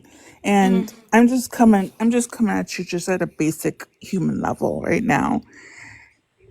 How can you go into rooms with like the older millennial and go into rooms with people like that who have just caused so much harm to the people on our side, and still like feel like you're actually helping?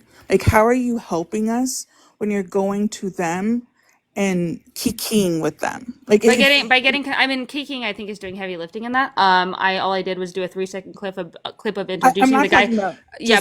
But I mean, that's, other than older millennial, I don't know who else we'd be talking about. But when it comes to older millennial, a 3-second clip of him is not kikiing with him. He came literally to a debate, which the whole entire premise of the debate is to question these people's ideologies because we do not agree with them. 1, 2. I would also argue that the result of the tour in being respectful to these conservatives led to 6 different large conservative influencers jumping on and being like, hey, Mercedes was actually really cool to us. Holy shit. And they're like, the Unfuck America tour was really cool to us. Holy shit. And then as a result, I have had an influx of conservative like followers who, if in my inbox, in my comment sections, being like, hey, we came from Athena, we came from Never Woke, we came from OM, God forbid. I know that kikiing, if we want to call it that, with older millennial, I'm not even if we debate him, I know his mind will never be changed. I want his audience, because that's what I needed when I was MAGA. It was not the fact that like, it was because the people that I followed in the MAGA spaces, they would go up and then try to debate Destiny. And then we'd hear about Destiny being the cool liberal. And as a result, it was the only reason I was able to listen to him, because he earned this respect of conservatives. and I was introduced to him because he was willing to get into these rooms with So, conservatives. like, I hear you. I understand what you're saying. But it seems like this is what I hear, right?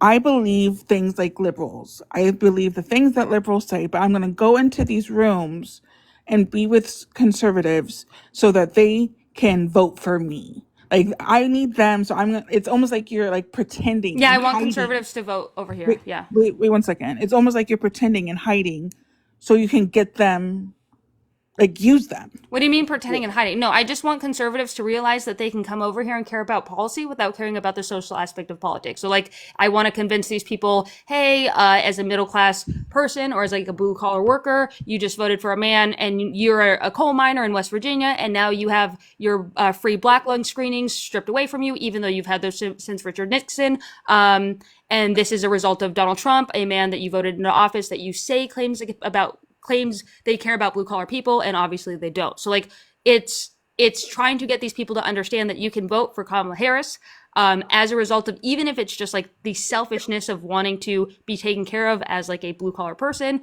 or just because the policy is better for the middle class, as a byproduct of that, trans people don't lose their rights. I know, it just seems like you're missing like the human, like, these are people and we're like people. Yeah, these people are losing their rights under Donald Trump. Yeah, but I think there's a bigger issue, right? So, like, let's talk about how they're treated in society. That's why the social aspect matters, right? So, like, when we talk about, like, the debates, and I want these people to logically understand why they don't have that they've only bought into propaganda about these people. That's why, like, misinformation and, like, education. Yeah, that's your is really guys' important. jobs, though. So that's what I'm saying. Like, we But you're saying operate you don't in want this. them to care about Yeah, the so social no. part. We operate in this existence that, like, if you're a liberal, you have to take on every single job and you have to accomplish like the whole entire deconstruction of your following. And I just don't believe in that. I believe that if I take this position that gets them to get their foot in the door to listen to even liberalism as an example in, like, oh, okay, let's start listening to policy. That's great. The great thing about if they choose to follow Mercedes Chandler, TikTok algorithm sees me as a liberal. As a result, they engage with my content, and then people like AG or people like Nicole pop up in their For You page, and then you guys can start giving them more of the social. They can start listening to more of the social stuff through the liberal ecosphere. I just don't like this idea that every single person has to be saying the exact same thing. Like, I have moved a little bit further left,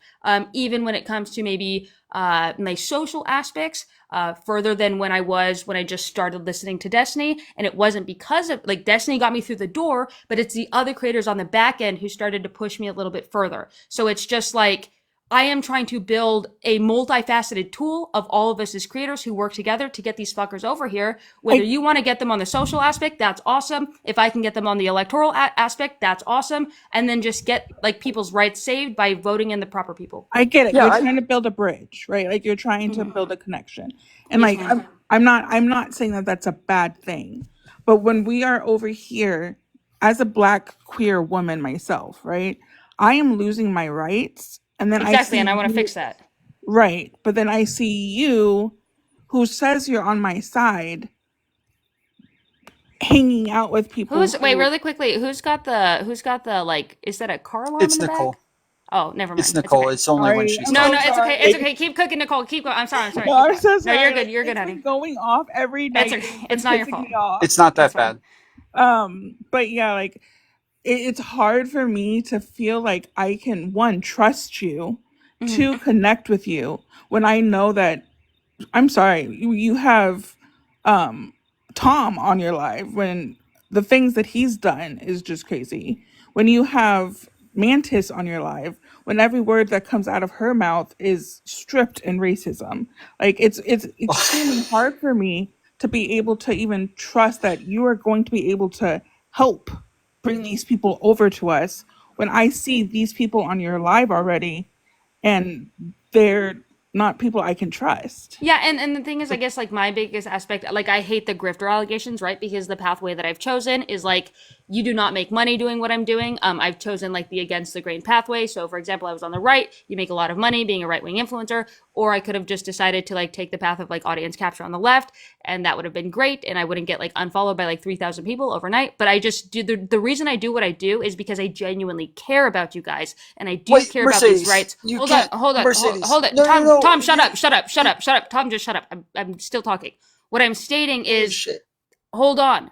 what I'm stating is my entire goal is to get them over here. And that's just like when you say like you can't trust me and it's because of like maybe the people I associate with. The only reason I associate with these people is because I believe like every single one of these people appeal to conservatives more than liberals or like the far left does. To boil this down to just a couple words, it seems like we're saying the ends justify the means, and you guys are saying the ends don't justify the means. Well, hold on.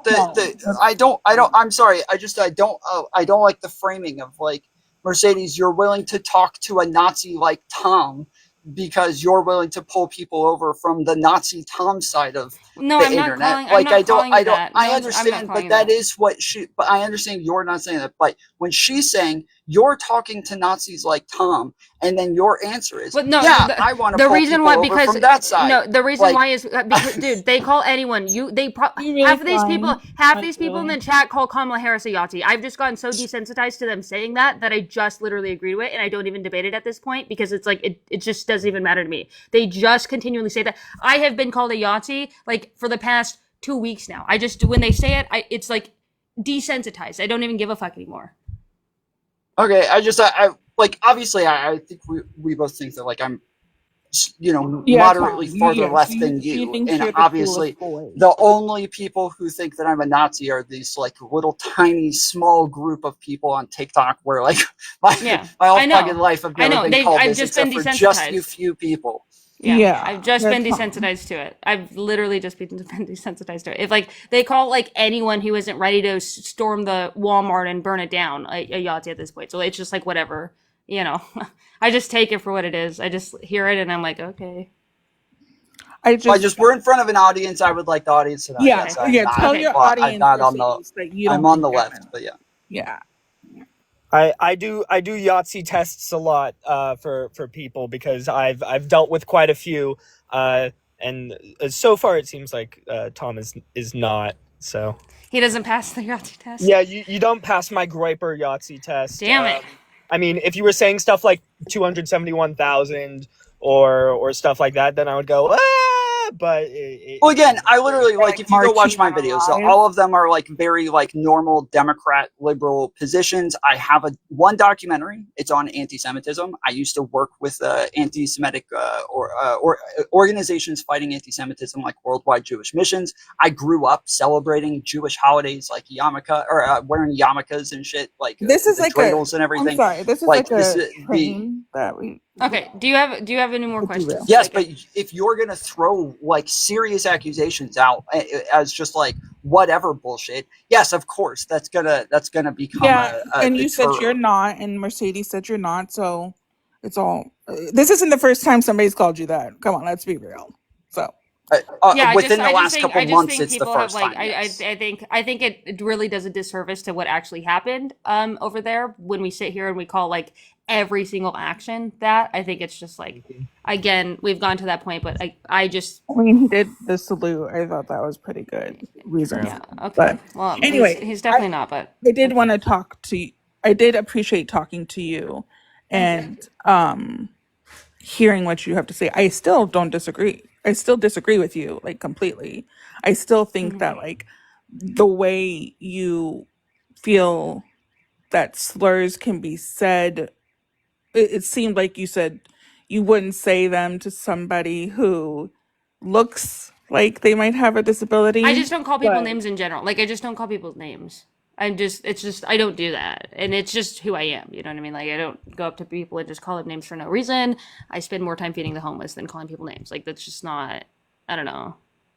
But regardless, I think what AG, because I remembered what AG was trying to say. I think she was referring to like the social implications of like, my biggest thing is what I noticed is when Obama was elected, things moved more in a left-wing direction, and like him having like, like back-to-back presidency, I think that things moved socially to a more like left-wing, society, or like things became more socially acceptable, like gay marriage and things like that under him. And I would hope that if we could elect Kamala Harris, for example, these people, like the conservatives, believe these certain subsets of things that have social implications that I think were reaffirmed by Donald Trump getting into office. And I think a lot of them A lot of that would have been smashed if we had Kamala Harris elected. They would have maybe realized, hey, operating to this degree like didn't work. Let's maybe change our strategy. I don't know. Like my biggest thing is I think that winning elections does change things on the social front, and I think that winning elections like stops the imminent harm that people are experiencing.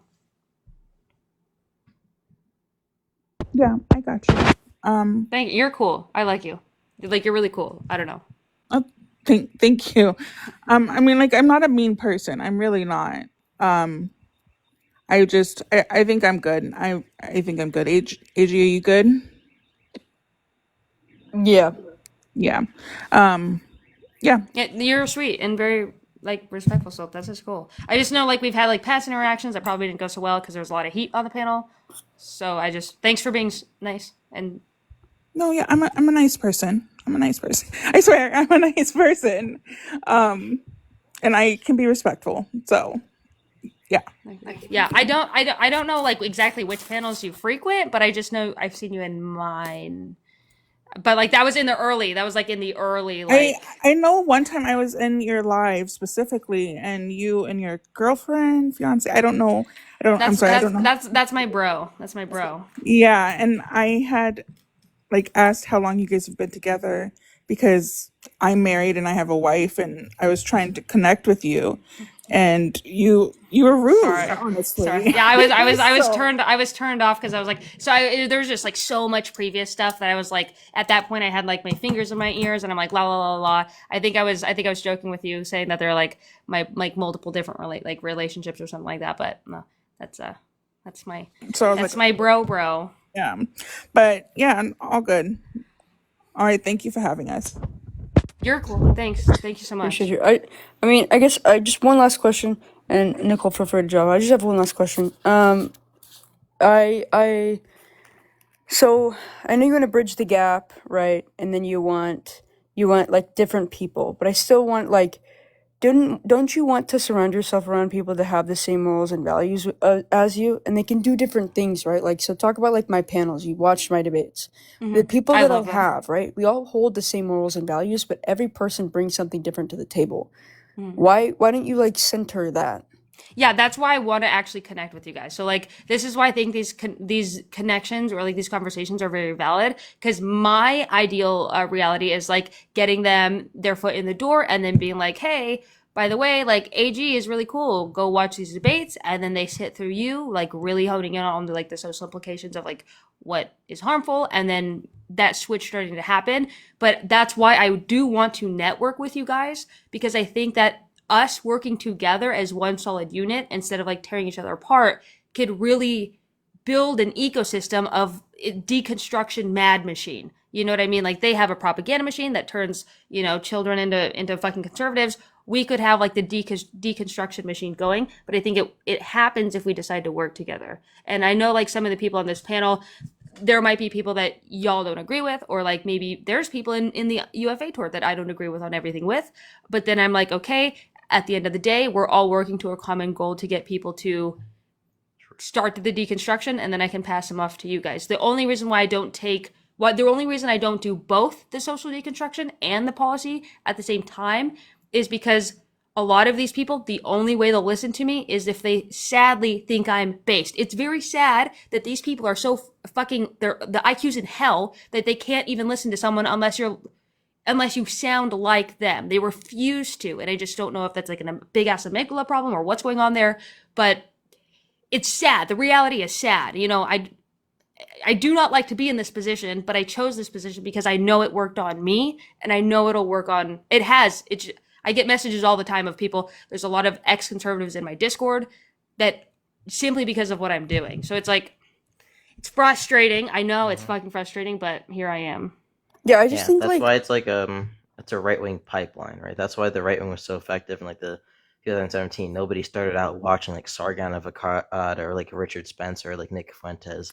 You started out with like no bullshit and like Chris Reagan, and you slowly progressed to people like Milo Yiannopoulos and like, even eventually Joe Rogan, you're super radical, right? Ben Nobody Shapiro. had We exactly, are the left right? pipeline now. Yeah, we want to be the left wing pipeline. Yeah. Base. Yeah, I think just like people. Sorry, go ahead, Tom. No, you're fine. Go ahead. Yeah, I think just like having people that have your same morals and values is really important. And just like in that being uplifted, I think I struggle to believe you when you say that you don't want this infighting when you cause a lot of infighting. The infighting came to me and I realized that it doesn't stop, so that's why I chose to engage. Like, for example, I could pull up probably a 500 video library of leftists making videos of me, and then I have like 0 videos on any of these people. So it's not that I'm responding to something that already exists and I'm trying to squash it. My biggest issue is there have been times, I think one of the first time I stood up and I said, hey, the UFA tour shouldn't be exploded. This is kind of crazy. And then like that opinion got me doxxed, and then conservatives were messaging me and they're like, I told you you shouldn't have left. I told you you shouldn't have left. See, these people are crazy. And I'm like, no, this reality that we're building that they see us go through drives them away. So I'm like, okay, let me go ahead and fix that by like telling the leftist community to stop doing that, because not only does it make us look bad to conservatives, at the same time, it does drive people away. So it's not that I'm trying to cause infighting. I'm actually unironically trying to end infighting by getting us to start communicating and almost desensitizing you guys to people like us. I think this is not an issue on Instagram. It's not an issue on Facebook. It's not an issue on literally any other platform except the TikTok spaces. So we're trying to desensitize the TikTok liberals in order to kind of like accept us so that we can all work together and then create like a solid pipeline. Because what, 115 million Americans or something are on TikTok? I think a lot of people base their politics off of short form TikTok content, really sadly. But as conservatives, like, yeah, we did that 100%. One last thing, AG, I noticed that you disproportionately interrupted me, so just continue to work on deconstructing your racism. I think you might have done just a couple of microaggressions. Lord. Oh yeah, I will always work on that. But yeah, I think I mean that's all the questions I had for you really. I just don't understand the use of slurs. I will never understand the use of that. I'll never understand having people around you that use slurs. Justify that. We'll use narrow-minded philosophy to justify things. I think using philosophy as a weapon rather than a tool is harmful.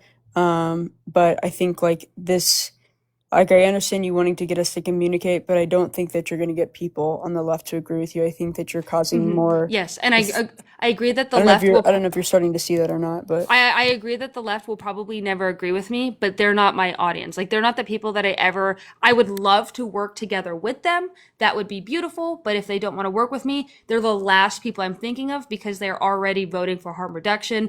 My goal is like, pleasing you guys does not make you, it doesn't like double your vote for Kamala Harris. The only thing that I can do productively that actually enacts change to have what I want to see like happen, which is not to watch like the rights of my friends get stripped away.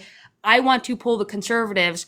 Like I casted my vote for Kamala Harris. That was something that I was never going to do. I never thought I was going to do. And then I did that. If I can go get a bunch of them to do this exact same thing, then I'm directly stopping the harm that people have to suffer through under like Trump administration. So regardless of if leftists like me or not, it's never going to be my number one priority. My only priority is getting conservatives to vote over here, even if it's under like selfish conditions. Like I make them realize that, this would be better for you as a middle-class blue-collar worker.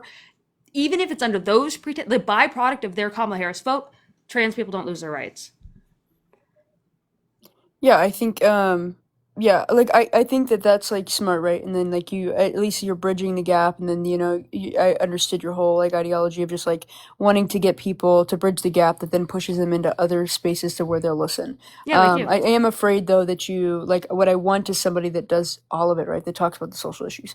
But I understand like if you're saying, well, let me get you over here on just this aspect of what I know you care about, and then maybe you'll care about these other things. I just think that some people aren't going to do that, and that's just like that's what is scary, and that's what the left is talking about is like the people that are like the hardcore conservatives that don't care about these values is like we have to undo the social aspect and the propaganda that's been really hardly pushed like against the trans community, against the LGBTQ plus community, against like you could talk about like a lot of other issues, right? Misogyny. And I agree. And I agree that I think there's going to be a large portion of these people who come over here and then maybe they like hit you guys up for like deconstructing their social issues. But I think there's also going to be a portion of them who only continue voting blue because they realize like it benefits them from my financial perspective. And I will keep them in my circle. And then like you guys won't have to deal with them. You know what I mean? But I get your worry. I totally think that's valid. But we right now have kind of closed our tent off to where it's like you can only vote over here if you also want to engage in like social deconstruction and not just policy. But my preference would be to open the door and be like, okay, Mercedes is going to keep the policy solo voters over here away from the people who want to socially deconstruct. But at least we had enough people in this tent in order to stop the real world harm that's being enacted by Donald Trump. So like it sucked. Like I said, I hate to be the person in this position, especially because like it's not financially productive, but it is so productive on a genuine like harm reduction level, and that's why I do it, because I actually care. And then people call me a Yahtzee, and I'm like, no, I'm literally shooting myself in my foot to do this because I care. Yeah, I think like the MAGA movement and the propaganda that has come from this. It's the most right-winged, absolutely fascist. They believe all of this. So to undo that, I think it takes a very calculated approach. And so like that's why I wanted to at least hear your approach, because I didn't understand it. As I still don't agree with some of the things. I understand the approach you're taking. I still have to think about it. I think that I think that MAGA has taken a different level of I guess you could say cult following. It very reminds me of like Italy and Germany in the if you know what I'm talking about. I'd agree. So I've been able to unconvince some MAGA, especially with like the recent like Epstein stuff, or the deficit, or like the libertarian, maybe some of the more libertarian leaning ones. I just feel like I'm a product of exactly what I'm doing. So like the only reason why I do what I do is because I am the literal result of what I'm doing. So like I know what I saw that worked for me to be like, oh, I gotta leave this fucking cult. So I've decided to give people the exact same thing that I needed to leave the cult. Yeah, I mean, yeah.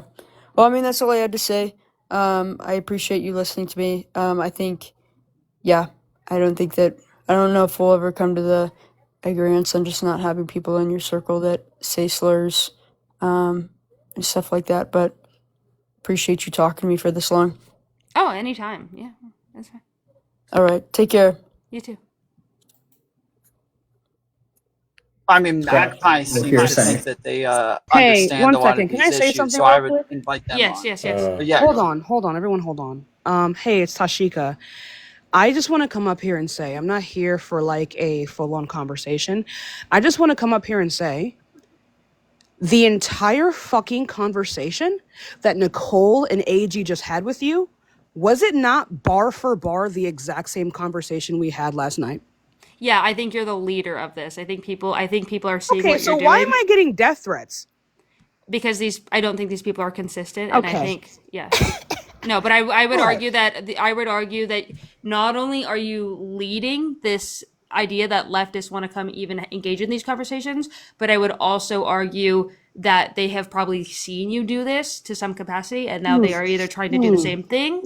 And I would also argue that the only reason that I was open to even give my position to these people was because of seeing how you communicated your position. So, oh, take care. Oh, thank you for the compliment. I had a really good conversation with you. I'm getting death threats because I said that to you. Yeah, I know, and it's completely unfair. And they won't, and they won't, and that's what's not okay. I'm sorry. So wait a minute. What were we crashing out about? And is the way my worldview works is that whenever I say something it's wrong until another person repeats it? Yeah, and now all of a sudden it's like, actually, wait a minute, that's a good point. Actually, still fuck Tashika, even though she said the exact same thing, bar for bar. You guys had such a similar conversation. You actually ended up repeating the same thing, bar for bar, as what you said to me. Yeah. That is how similar Tashika two led the conversations charge. were. Yeah, Tashika led the charge. Tashika is the whole entire reason that the UFA tour is like, wait, we can talk to these people. That credit goes to Tashika 100%. And if when they're these talking people... about how you guys can isolate the left, your rhetoric and the issues I'm sorry, I feel like I'm going to. I kind of feel like I'm going to lose my mind. I'm not going to lie to you guys. It's unfair to you. I kind of feel like I'm going to crash out because that was insane. That was really wild. I have to say. Agreed. People are making fun of me. People are saying I'm caping for white people. Was Nicole not caping for white people? I've gotten that exact same thing. Like, this is unacceptable. And I don't see how this isn't just straight up groupthink. I don't see how this isn't harmful. These people came up and repeated exactly what I had said to these people last night. Are they kissing ass now? Are they going to go on the UFA tour?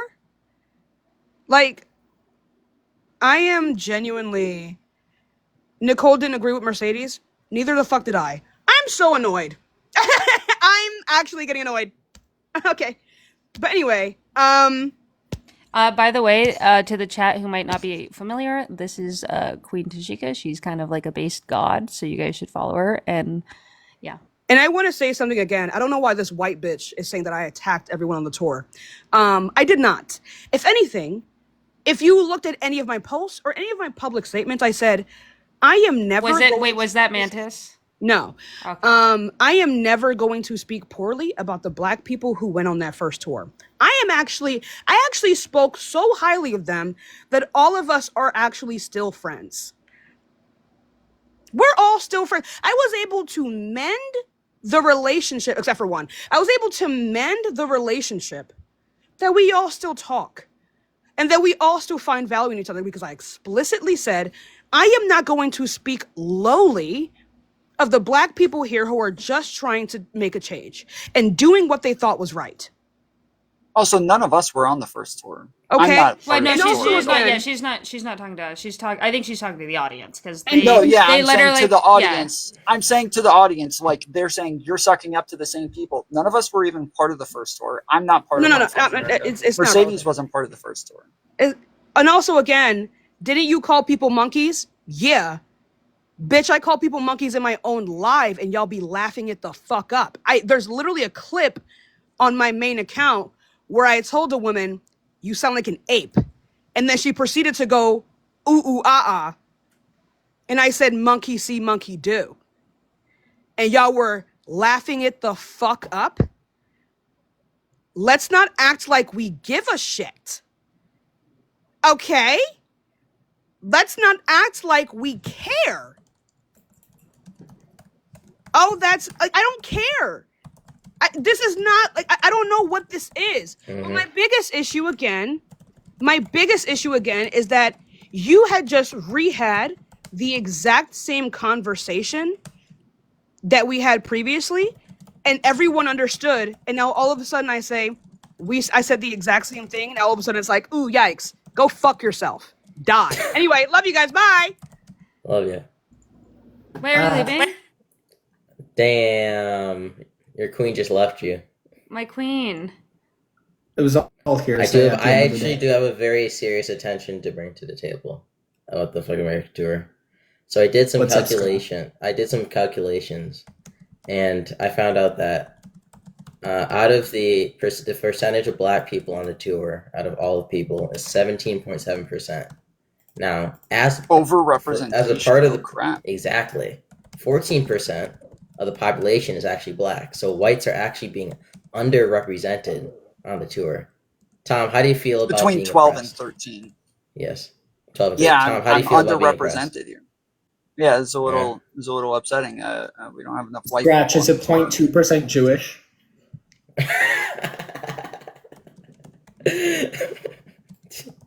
No, I don't appreciate you assuming Lucas my race. is back, but, by the way, Mercedes. I understand I'm white passing. Lucas is back.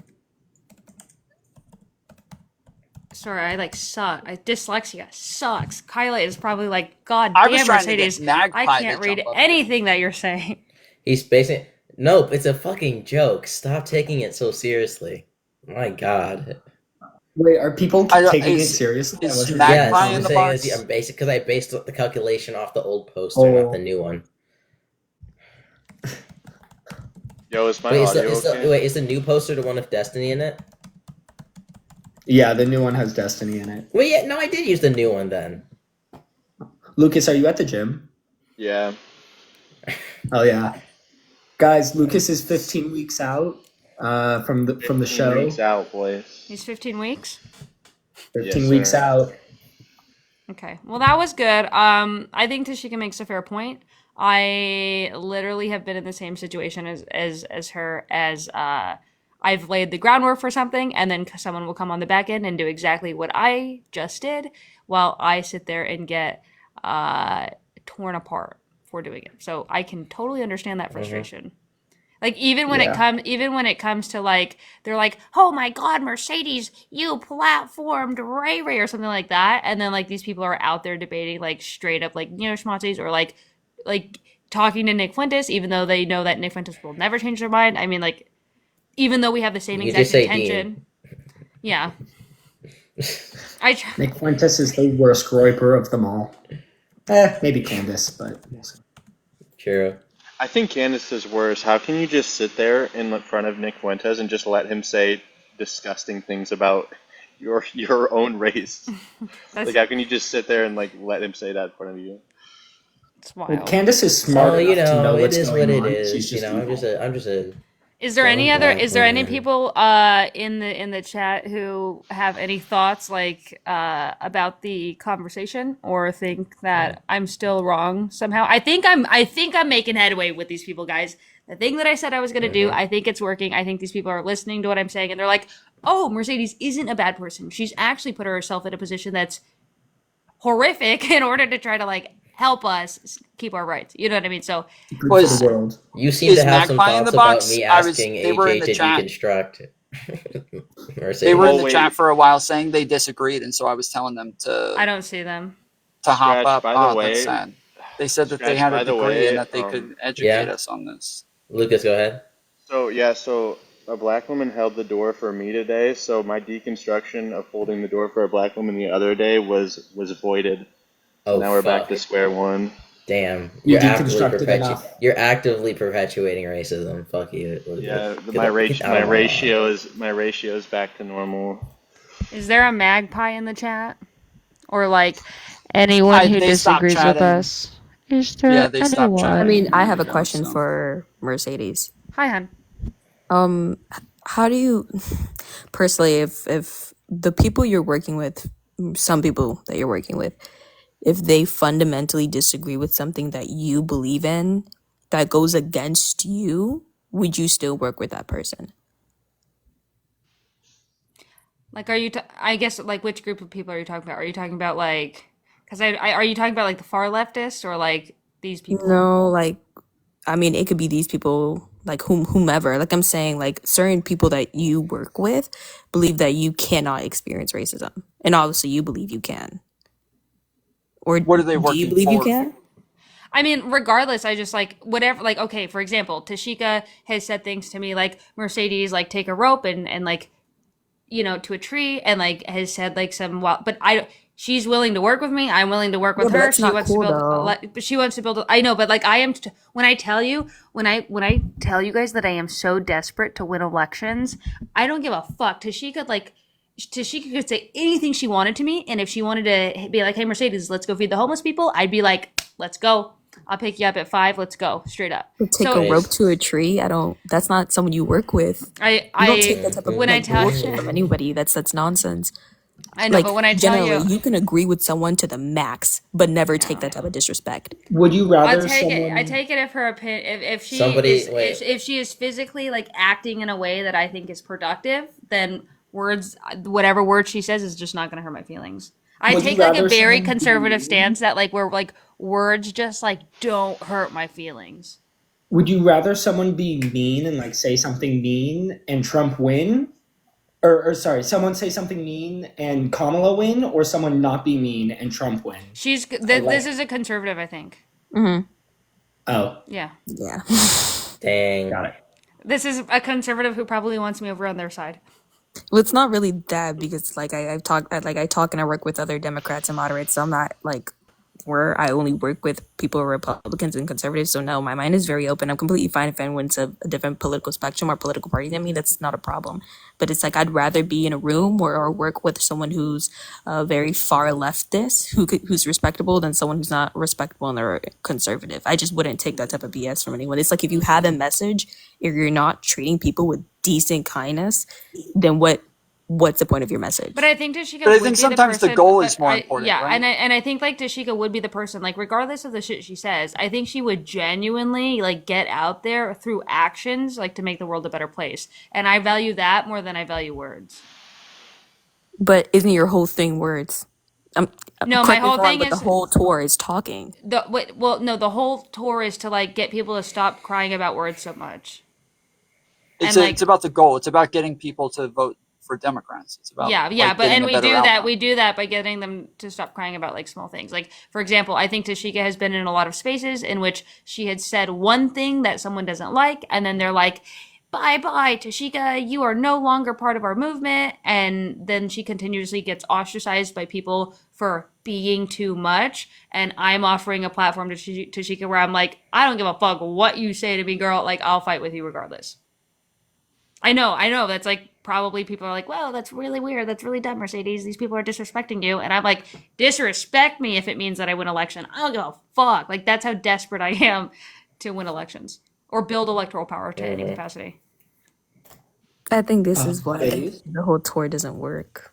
I don't think. I think the tour is working though. So like because like me personally, 7 different conservatives came out. Hold on, but 7. Well, yeah, the first tour was fucked. I agree. No, but like that's not my point. I'm saying from the first tour, I personally would not work with someone whom I deem racist, and that's what over half of them thought that all white people are inherently racist. That's just so backwards. Why would I work with someone who I deem as inherently racist? Yeah. It doesn't matter if they're deconstructing or not. I wouldn't do that. Yeah, I mean, for me, it's just like again, I whatever the first tour is doing or whatever they did, like what I don't even give a fuck. But like with the second tour, whatever we're doing is working. Considering conservatives, like 7 of them made videos, 6 or 7 of them made videos saying that the tour was awesome and that like I'm respectable and that I'm nice and that like sending their followers, name dropping me in a way that sends their followers over to my page. So it's working. You know, they respect us a lot more. They respect us more than the first tour. They've all heavily mentioned that. So it is working. I just won't like stop working with some as long as they care about the mission and they want to keep focused on the mission. If they say something, I'm just gonna be like, okay. Whatever. I mean, that's fair. That's fine. Of course, I would promote someone. Hey, vote Republican. You're doing the opposite Democrat, and that's completely fine. I'm totally not against that. But it's just for me, whenever it's any kind of movement, representation matters about who's saying the message. Because it would be like, I think we can all agree on this. It's hypocrisy when someone is saying a certain message, but they do the exact opposite in real life. It's always representation. You can never have a message without representation. I mean, I just think she just speaks her mind, but I think her actions are a good representation of who she is. Like she, even like in her Discord channel, she said she had like a whole chat for like homeless people. She spends time like really focused on these communities. I think she's someone that cares about mutual aid. Like I don't know. She might say things because she just pops off and says things. But like for example, Destiny, I respect this guy and he's making unalive like kid jokes. You know what I mean? Like people. Joke. Yeah, the NordVPN joke. You know, so. I work with a lot of people who say a lot of inflammatory stuff, but they tend to care about communities more than the people who refuse to say inflammatory stuff. So I'd rather take the shit talkers with action than the people who refuse to talk shit and have no action. Debatable. I don't think so. I mean, I think action breeds change. I don't think talking, like, you can have a meeting all you want in a room over and over and over again, but unless you actually, like, put action behind the meeting that you're having, you're never going to make money with your business. You know, I mean, action is everything. We say actions speak louder than words. I really believe that. I hold true to that. I mean, respectfully, just disagree. That's okay, though. But I think you're cool. You're always in my chat and you're always sweet, so. Of course. Oh, sorry, my battery. I just wanted to ask. Of course, of course. I'll see you around. You're cool. Love you. Bye. Stay blessed. Thank you. You too. Again, it was all hearsay. Also, Lucas, I re-brought up the punching the person analogy, and they like actually started to talk about it. I don't know why they No, didn't. they didn't. They that was started a having good- that another was a good meta analogy. conversation. That was a good They start- analogy. That was a really It was good a good one, but they just analogy. started having another meta conversation, like always. We It was got such to a like fucking 7 dumb. That was layers. so- They weren't even. They started saying that it wasn't analogous, and it's like it's literally a 1-to-1. But they kept saying because it's violence that it's Tom, totally I thought you different, said so it I thought wasn't you different. disagreed with the analogy.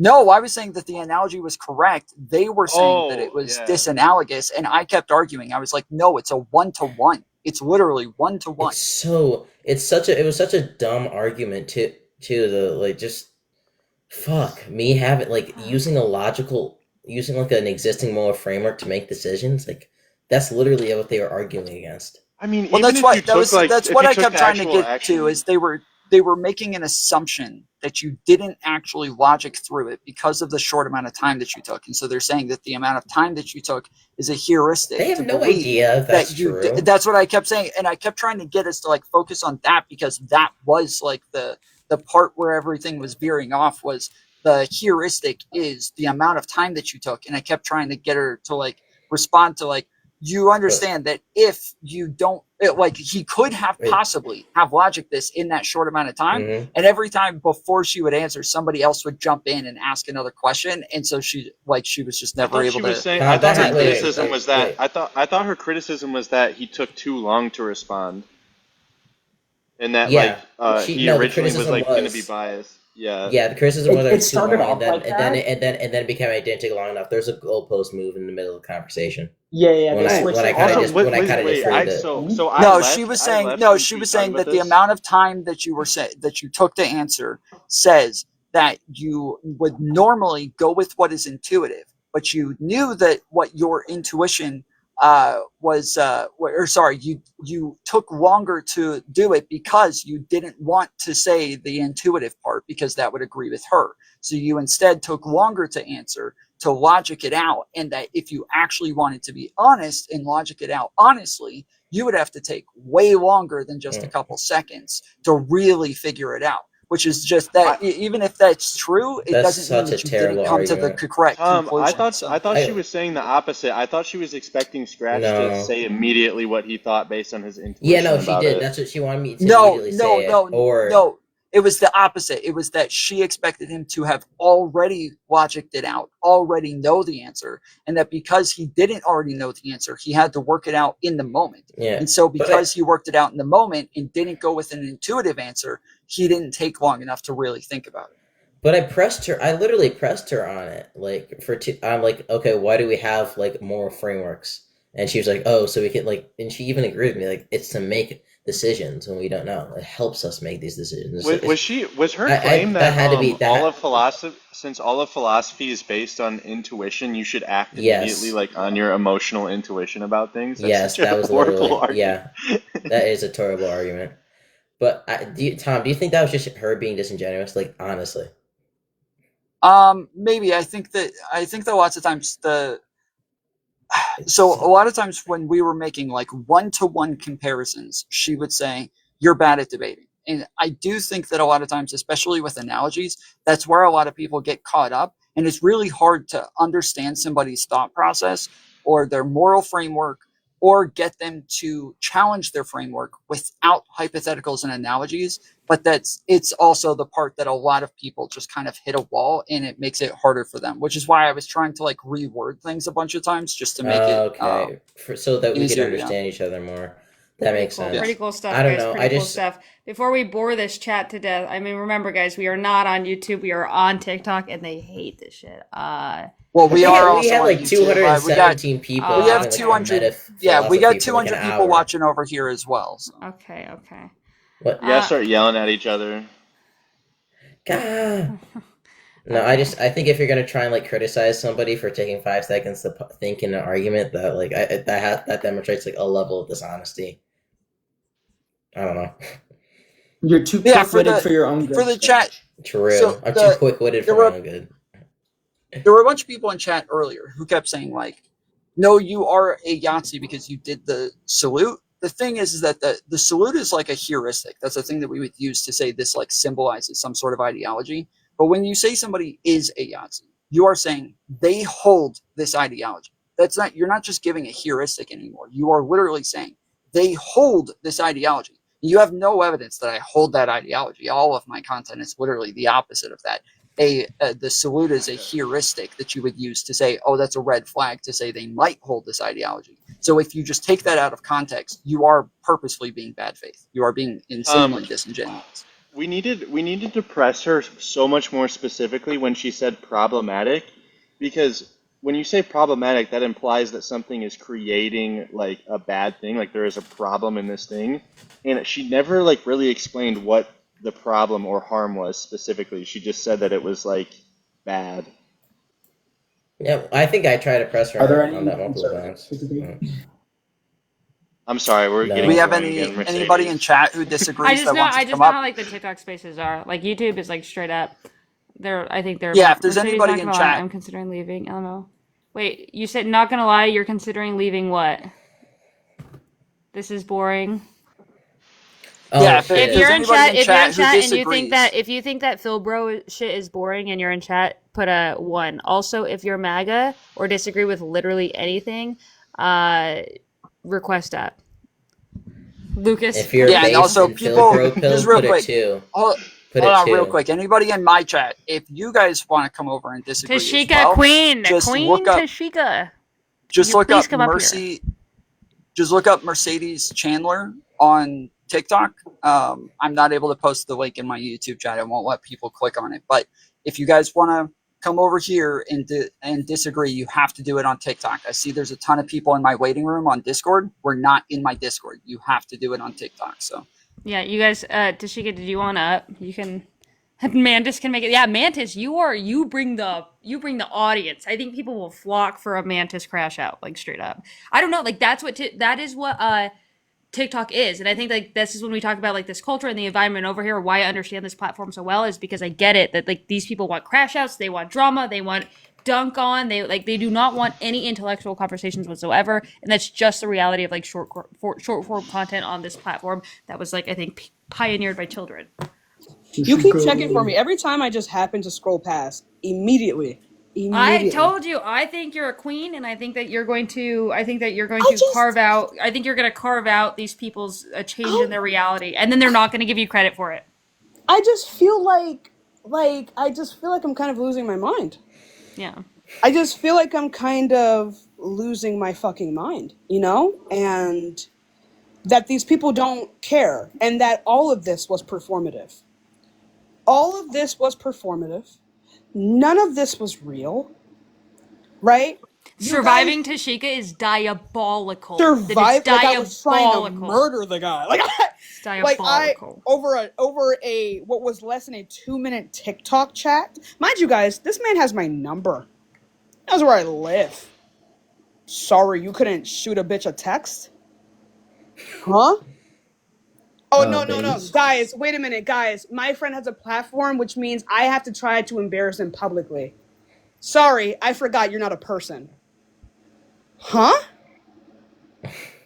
I feel like I am in the Twilight Zone.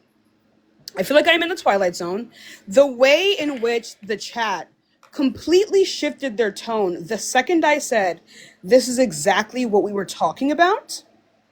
None of you guys give a fuck. And you hate black women. And if we are not only being used as a fucking gotcha in your shitty ass arguments, okay?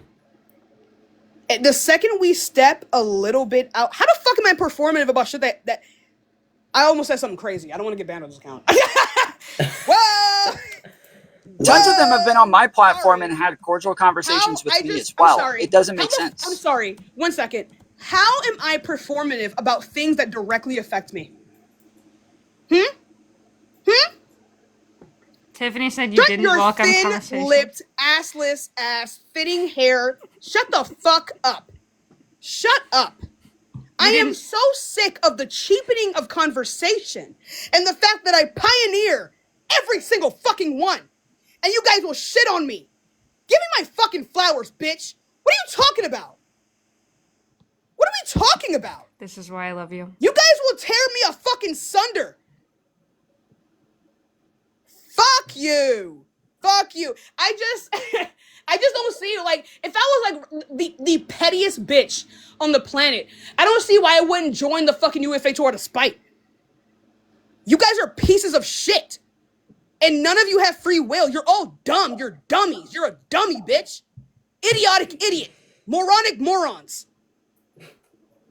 I think there's one word you're missing there. Are you serious? I'm not saying it. I just cannot. I didn't welcome conversation. Shut the fuck up, Tiffany, and block me. Shut the fuck up. Are you serious? Shut the fuck up. You did not come to these people immediately with this inflammatory talking point where they will have to spend most of the conversation defending why they're talking to Nazis. None of you guys are gonna fucking go to Nicole and ask why she was laughing it up with fucking Nazi-ass Mercedes. Really? Is she gonna get death threats? Is AG gonna get death threats now? Shut the fuck up, bitch. Shut up.